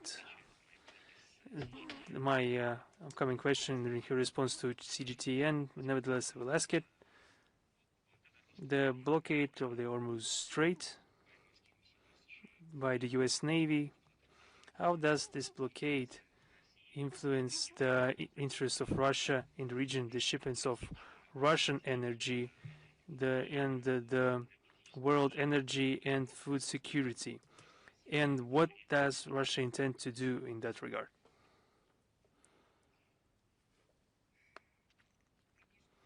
Well, I don't know. You are surprising me or astonishing me or everything together. It's an interesting question. We already pointed out that the resources of the Persian Gulf countries have traditionally occupied a significant share in the world energy balance. The main artery for shipping of all those goods was the Hormuz Strait, and for more than a month already, the navigation of ships in the region has been practically suspended due to the unprovoked armed aggression of the United States and Israel against Iran. And this led to what this has led to and what their reactions. Let's look at the numbers. This deprived the world market of 1/5 of all oil. This deprived the world market of more than 30% of liquid natural gas and 40% of helium.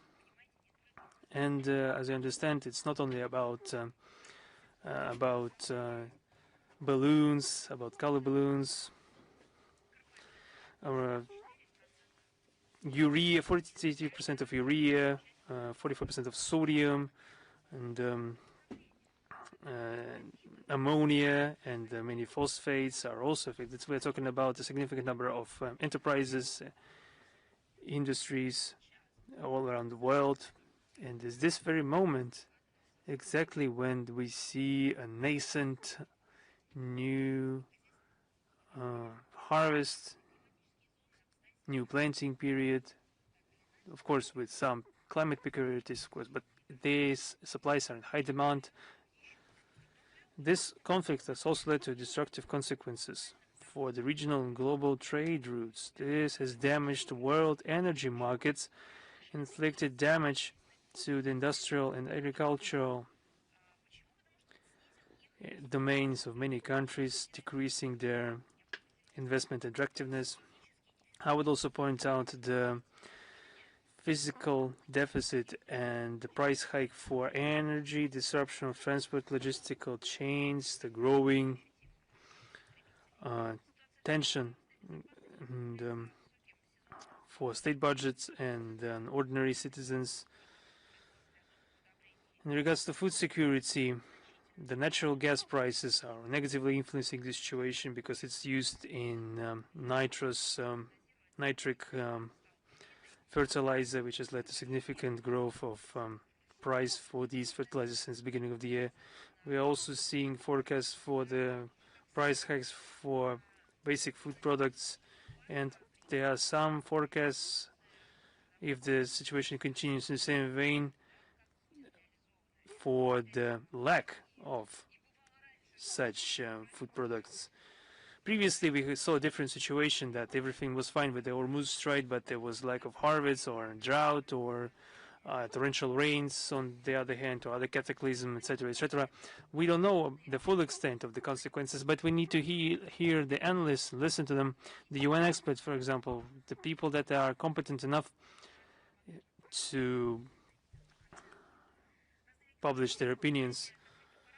Different regions experience different influence of the conflict. There has been a very difficult situation in the Asian countries that are natural importers of hydrocarbons for the Middle Eastern countries, and immediately this created deficit for physical shipments of oil and gas. So the common price growth has significantly hampered the maritime logistics.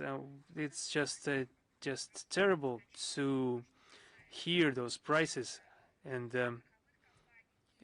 the same goes for the insurance companies and their premiums.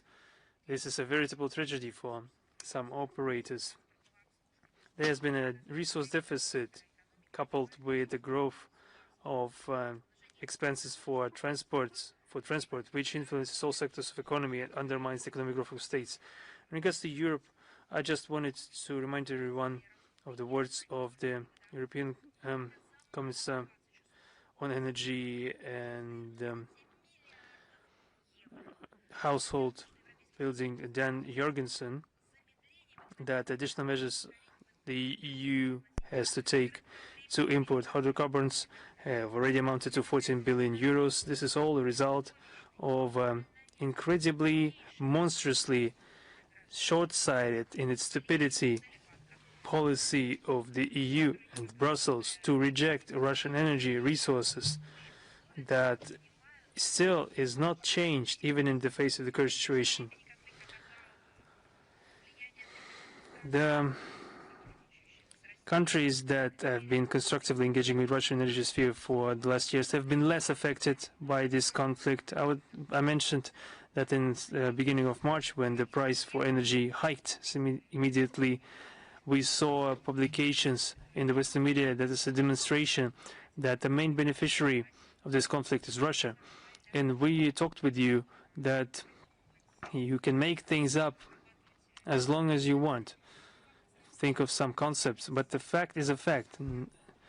It wasn't Russia that didn't supply its energy resources. It wasn't Russia that forced them to reject those energy resources. It wasn't Russia that forbade itself or someone else to buy or transfer those resources. No, it was those countries that I already mentioned, for example, the countries of the EU, or those who have yielded to the corresponding pressure and stopped purchasing a very quality product with easily predictable prices, and moreover stably shipped Russian energy. That's their own problem now, as well as the problem of those who have yielded to the pressure and corresponding to the Western policy.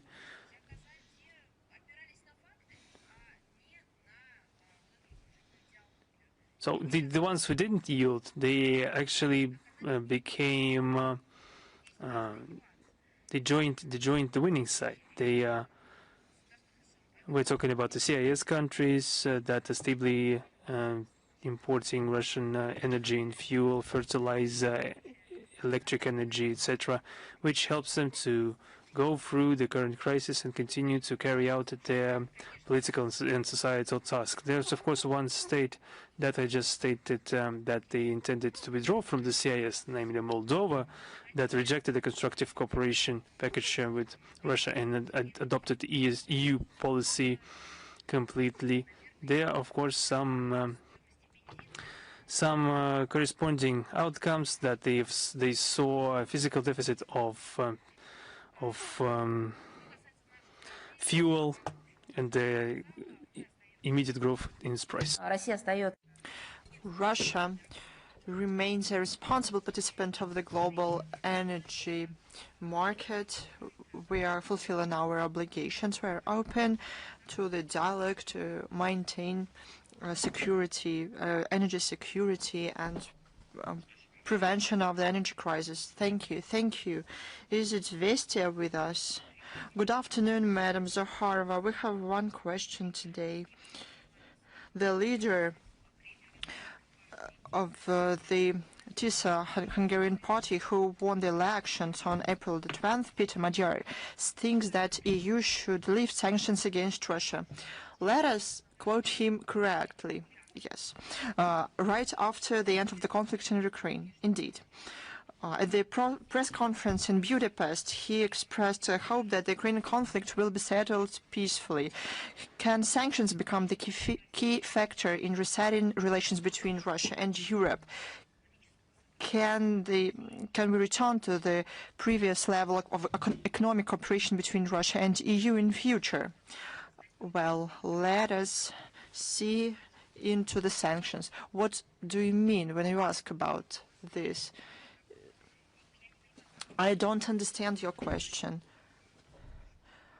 What does this mean in your opinion? We have not introduced sanctions against the EU first. We only imposed sanctions as a response to the sanctions. We have always said that all the sanctions in the Convention of the UN Security Council are illegal. But we won't discuss this amid their frenzy. There's no point talking about it. They defeated themselves strategically when they introduced sanctions against Russia. Now we can see that we have never done anything that can be a sign of Russia's aggression and our aspiration to have to wage any kind of economic wars. We will protect our economy, production. We will look for possibilities. We won't knock to in the closed door, but we won't refuse interaction with anyone based on a mutually respectful and beneficial dialogue. Why talk about it now? There's reality, there's actions. We'll proceed from real facts and actions. Can we go back to the previous level of economic cooperation between Russia and the EU? There's no point talking about it. I'll remind you, all our leaders said that trust and to those who betrayed both themselves and our relations, who shook hands and at the same time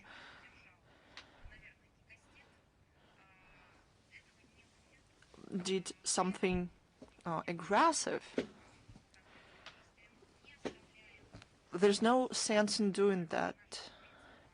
We won't abandon the principle of equal and mutually respectful dialogue with everyone who is prepared to have it. There's a saying of Sergei Lavrov. In their current stage, any conversation with them is not possible, simply because they first have to get over their emotions. This is a very good characteristic of their emotional state right now. There's one more quote of Russian President Vladimir Putin. He said that our country has never refused ties with the European Union. At the same time, the policy of Brussels of sanctions pressure and the use of restrictive measures to the against the Russian products damaged themselves significantly. In 2021, the bilateral trade turnover was some 253 billion euros. Last year, in 2025, this figure was 58 billion euros. Brussels, disregarding the damage to the EU member states, continues to severing trade ties with Russia. This is crazy physical torture of themselves. And now their agenda includes the total refusal of the Russian gas and oil. What are we talking here? That's what they are doing. There's one more thing we have to consider. Many niches that Russian markets, that the Russian products, that European companies had on the Russian market, now belong to our partners from other countries or to the Russian business, the business of our businessmen, despite we have to respect our entrepreneurs. There are two reasons here. Sometimes they worked in very unfavorable conditions, and they protected their business or national interests. They're very resilient in withstanding to blackmail, threats, and so on and so forth. Politicians in the EU countries who faced with the results of their activities and at the very same time have not even the right but ability to protect their true national interests, they speak very cautiously in favor of lifting sanctions and building, as they say, in future.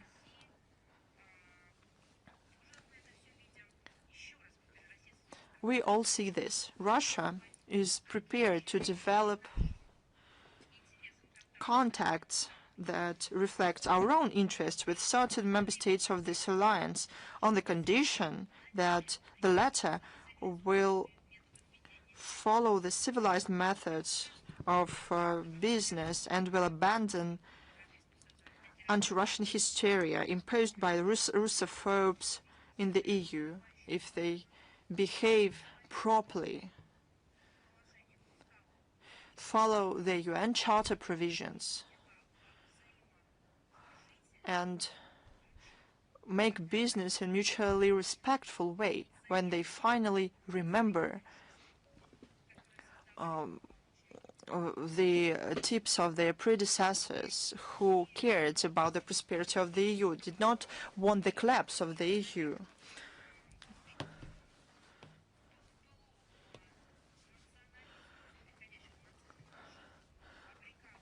And those who made their own people suffer. No one will talk to these people. But if they remember the best practices of their predecessors on the above-mentioned principles that were later enshrined in the UN Charter, which are the code of civilized relations, well, they have this chance in that case. Our interests must be considered. Thank you. Thank you. Is Ukraine.ru with us? Yes, Madam Zakharova, good afternoon. Ukraine.ru. We have two questions to follow up on this topic about the EU who should behave properly without Russophobia. Sergei Lavrov said that Russia is open to the dialogue with the new government in Hungary. However, we will see how the Budapests pursues their own national interest. When the EU speaks about a lot of things, they want a place at the negotiation table, or that they are about to call to Moscow, that some time ago they wanted to make a decision to continue negotiations, the relations. There have been a cartoon about a small piglet on the Christmas tree. He was allowed to a party, but he broke everything there, and then he was banished from the party.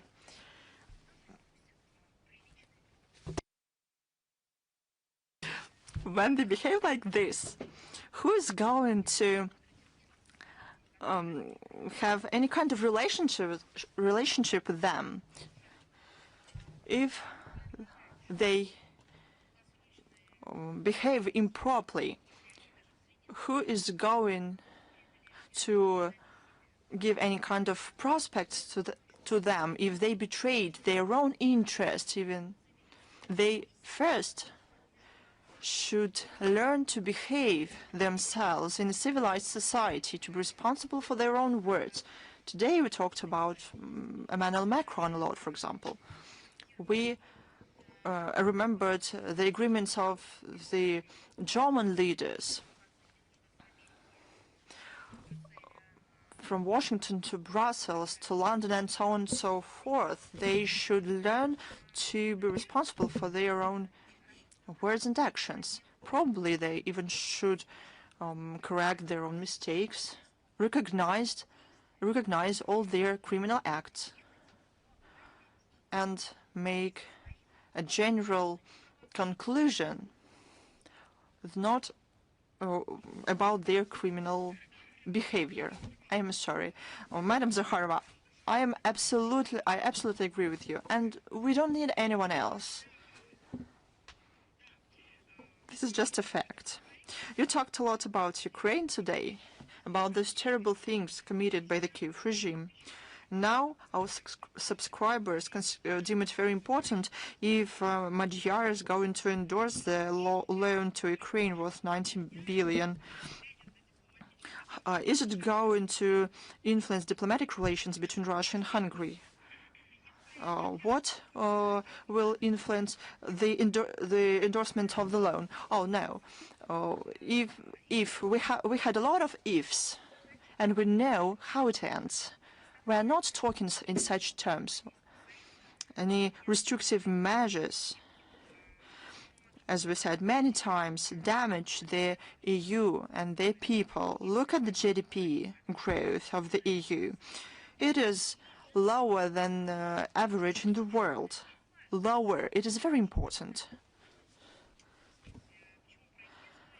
When I'm asked why I'm mentioning the EU, but Russia is the country that is subject to more than 35,000 sanctions.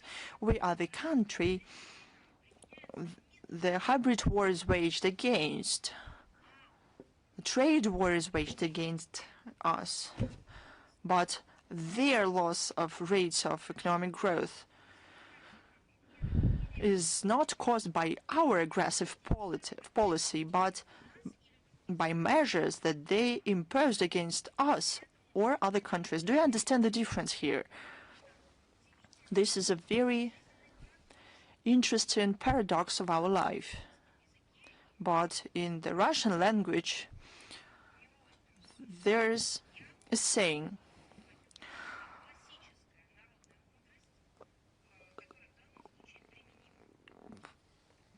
don't do bad to other things, or the same thing will happen to you. The GDP increased in the EU only by 1.5%. This year it is predicted to be less than 1%. The countries that were the locomotives of the economic growth, Germany and France namely, show even smaller dynamics. the GDP growth is less than 1%. This is the slowing down of the economy in the EU. And one thing that is even worse for the EU is deindustrialization. And it happened not because there was some coalition of the willing to inflict a strategic defeat on the EU. This is caused by their terrible incompetence. They allowed to strip themselves of a vital indicator of their own independence. They have always pursued the policy of colonialism against other countries, and now they de facto became colonized countries. And these are not my words. These are the words of the representatives of Belgium. He asked, what do they want, to continue being happy vassals or poor and sad slaves?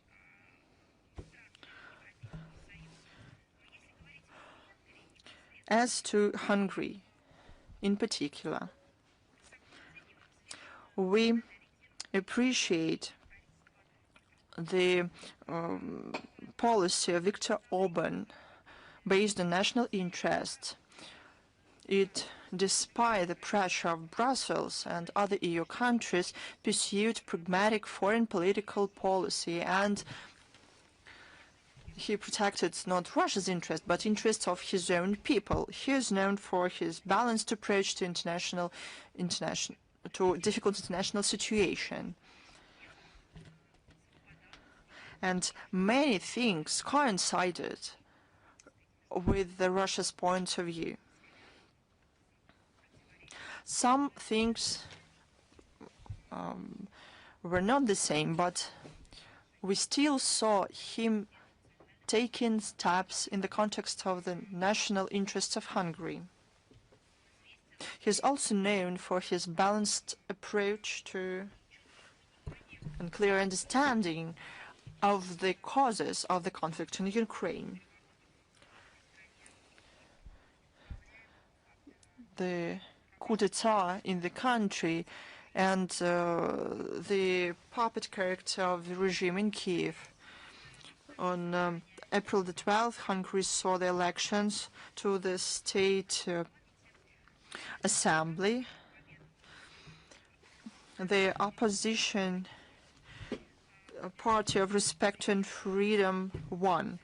In line with the constitution, its leader, Peter Magyar, will have to shape a new government in May this year. We deem it sensible to wait until his program documents are published and judged by certain acts. Russia respects the results of expression of will of the Hungarian people. The leadership of our country is prepared to dialogue with the cabinet of Peter Magyar based on pragmatic approach and mutual consideration of interests on a wide range of issues of international bilateral agenda. That's what was said many times by now. It was also mentioned by Sergei Lavrov during his press conference yesterday. Madam Zakharova, thank you very much. Thanks to you. Is Tao News with us? Yes, we are here.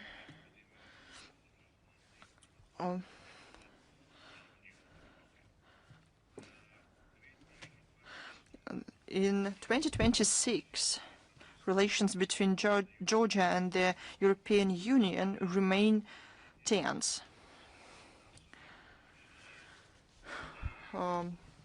There's expectations that the frozen financial aid of the EU will continue, as well as there will be additional sanctions, especially after the Hungarian opposition came to power in Budapest. But Georgia continues to become a part of the EU. How will this influence Russia-Georgia relations? You know, as you said, the persistent desire of Georgia to enter the EU, accede to the EU, perhaps this question would be better addressed to the Georgian authorities or people of Georgia. On our end, it's unclear to us how Tbilisi can be desiring to join an association that are using sanctions against Georgia, that are provoking it into a new, novel anti-Russian military adventures, and openly supposing the attempts to organize a coup d'etat in Georgia, who are trying to impose untraditional, non-traditional values alien to the Georgian people, forcing the country for the financial, economic levers to reject Georgia, to reject Georgian culture and its tradition. The EU is trying to force Georgia towards the abyss, a high cliff.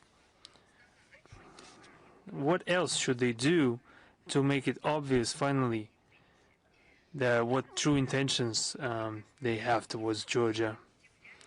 So the policy of Brussels doesn't surprise us even a single bit. We have grown accustomed to them preferring neocolonial methods based on sanctions and blackmail, demanding third countries complete unconditional submission.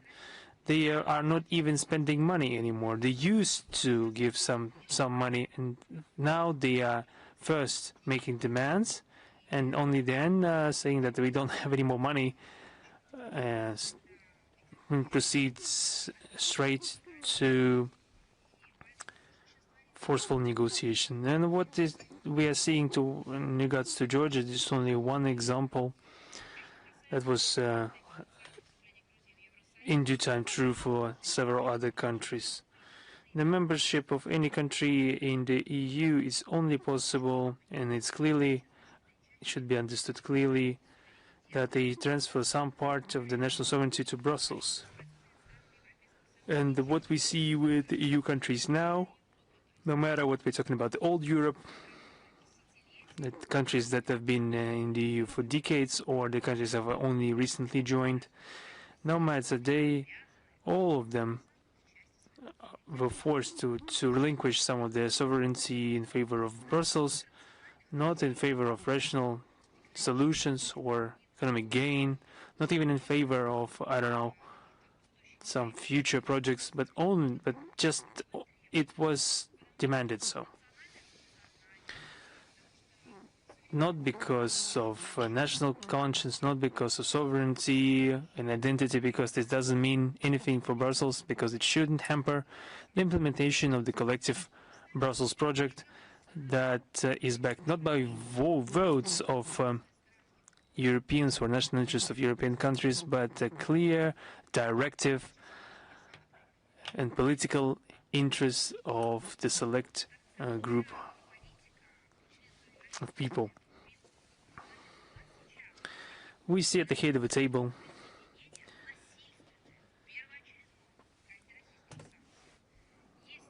they put the joining anti-Russian sanctions as an indispensable instrument in joining the EU.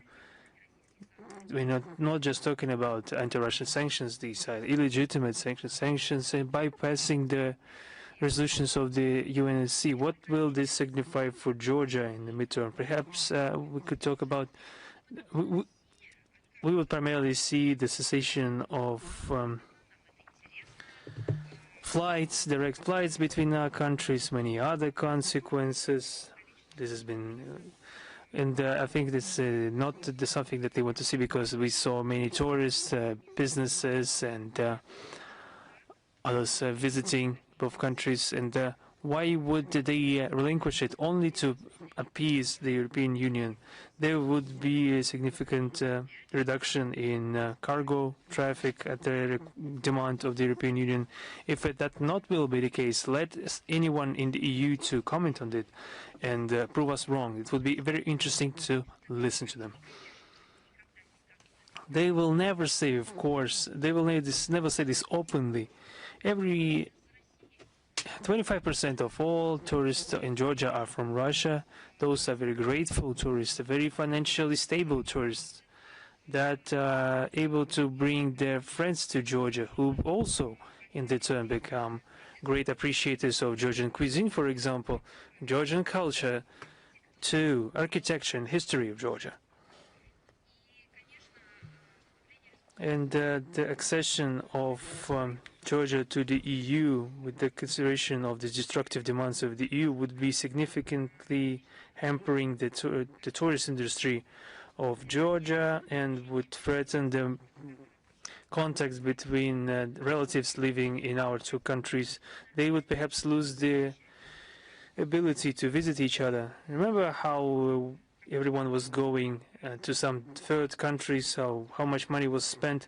That's what their goal is at the EU, to force people, entire countries and ethnicities to adopt these sanctions.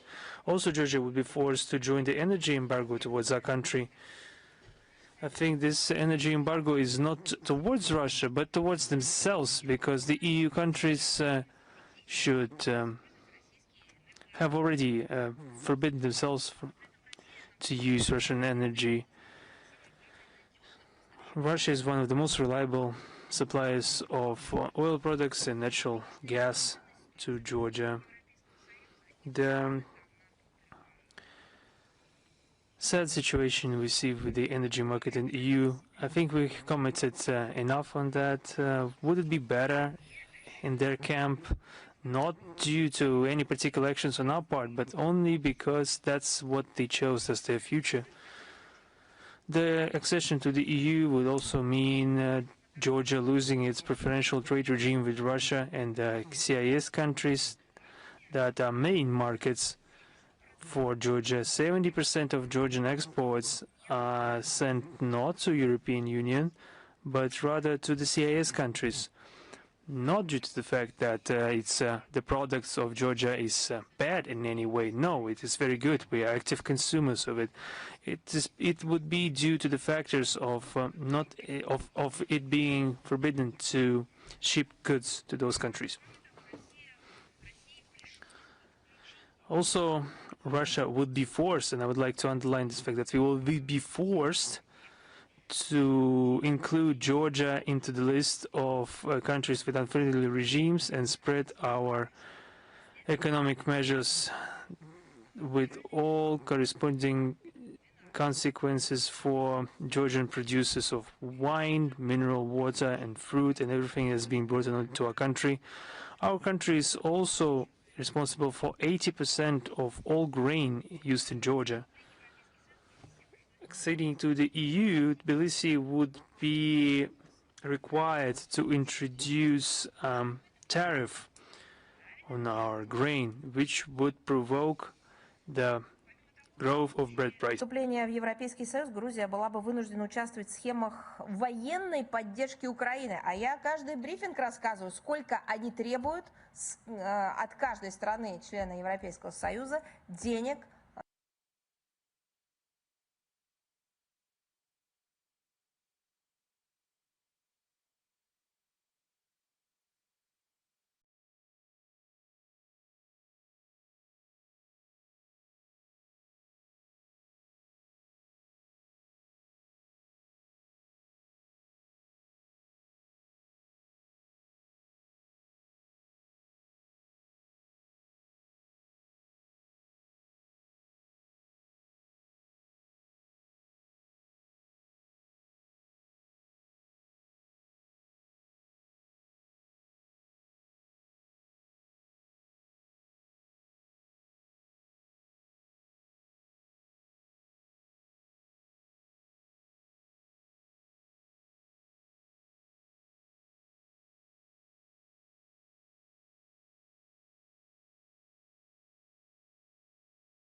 with a special place, the 6th International Chinese Expo of Consumer Goods.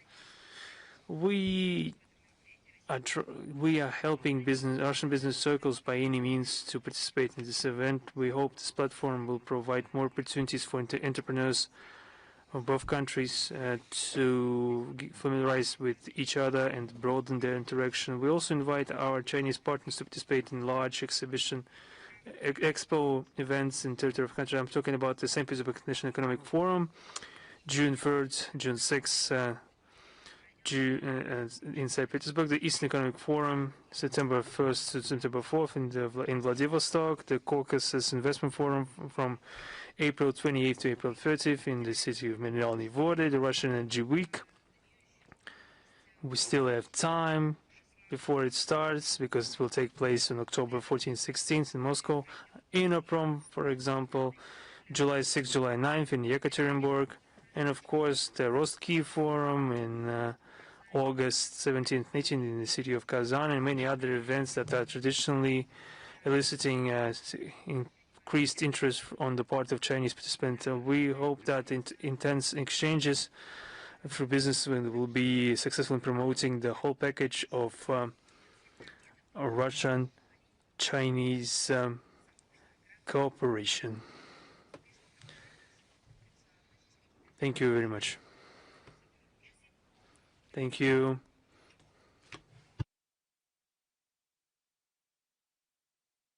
Is international reporters with us? Yes. I have two questions today. Recently, I was in the Maritime Memorial in Piero. They are practically rehabilitating Friedrich Gattenauer, Kriegsmarine commander who fought against the USSR. They are also talking about the new role of German fleet after February 2022. What do you think? Is it linked with anti-Russian sentiments and the militarization of Germany? My second question, in Italy, there was recently an RT Dog Festival. After that, the Vice President of the European Parliament, Picerno and Calenda, criticized this initiative and accused the Italian government of inaction. And some media asked for measures to be taken against Vincenzo Russo, one of the organizers of the event. Do you think it leads to increased censorship in Italy? Let's start with the second question, please. I think this is true madness that we're witnessing. I wouldn't ever think that the country home to incredible cultural personalities. We should remember Raphael, Michelangelo, of course, but not in the least. We should also remember that it has been home to great film directors, Fellini, Antonioni, and many others that have changed the world cinematography. I couldn't imagine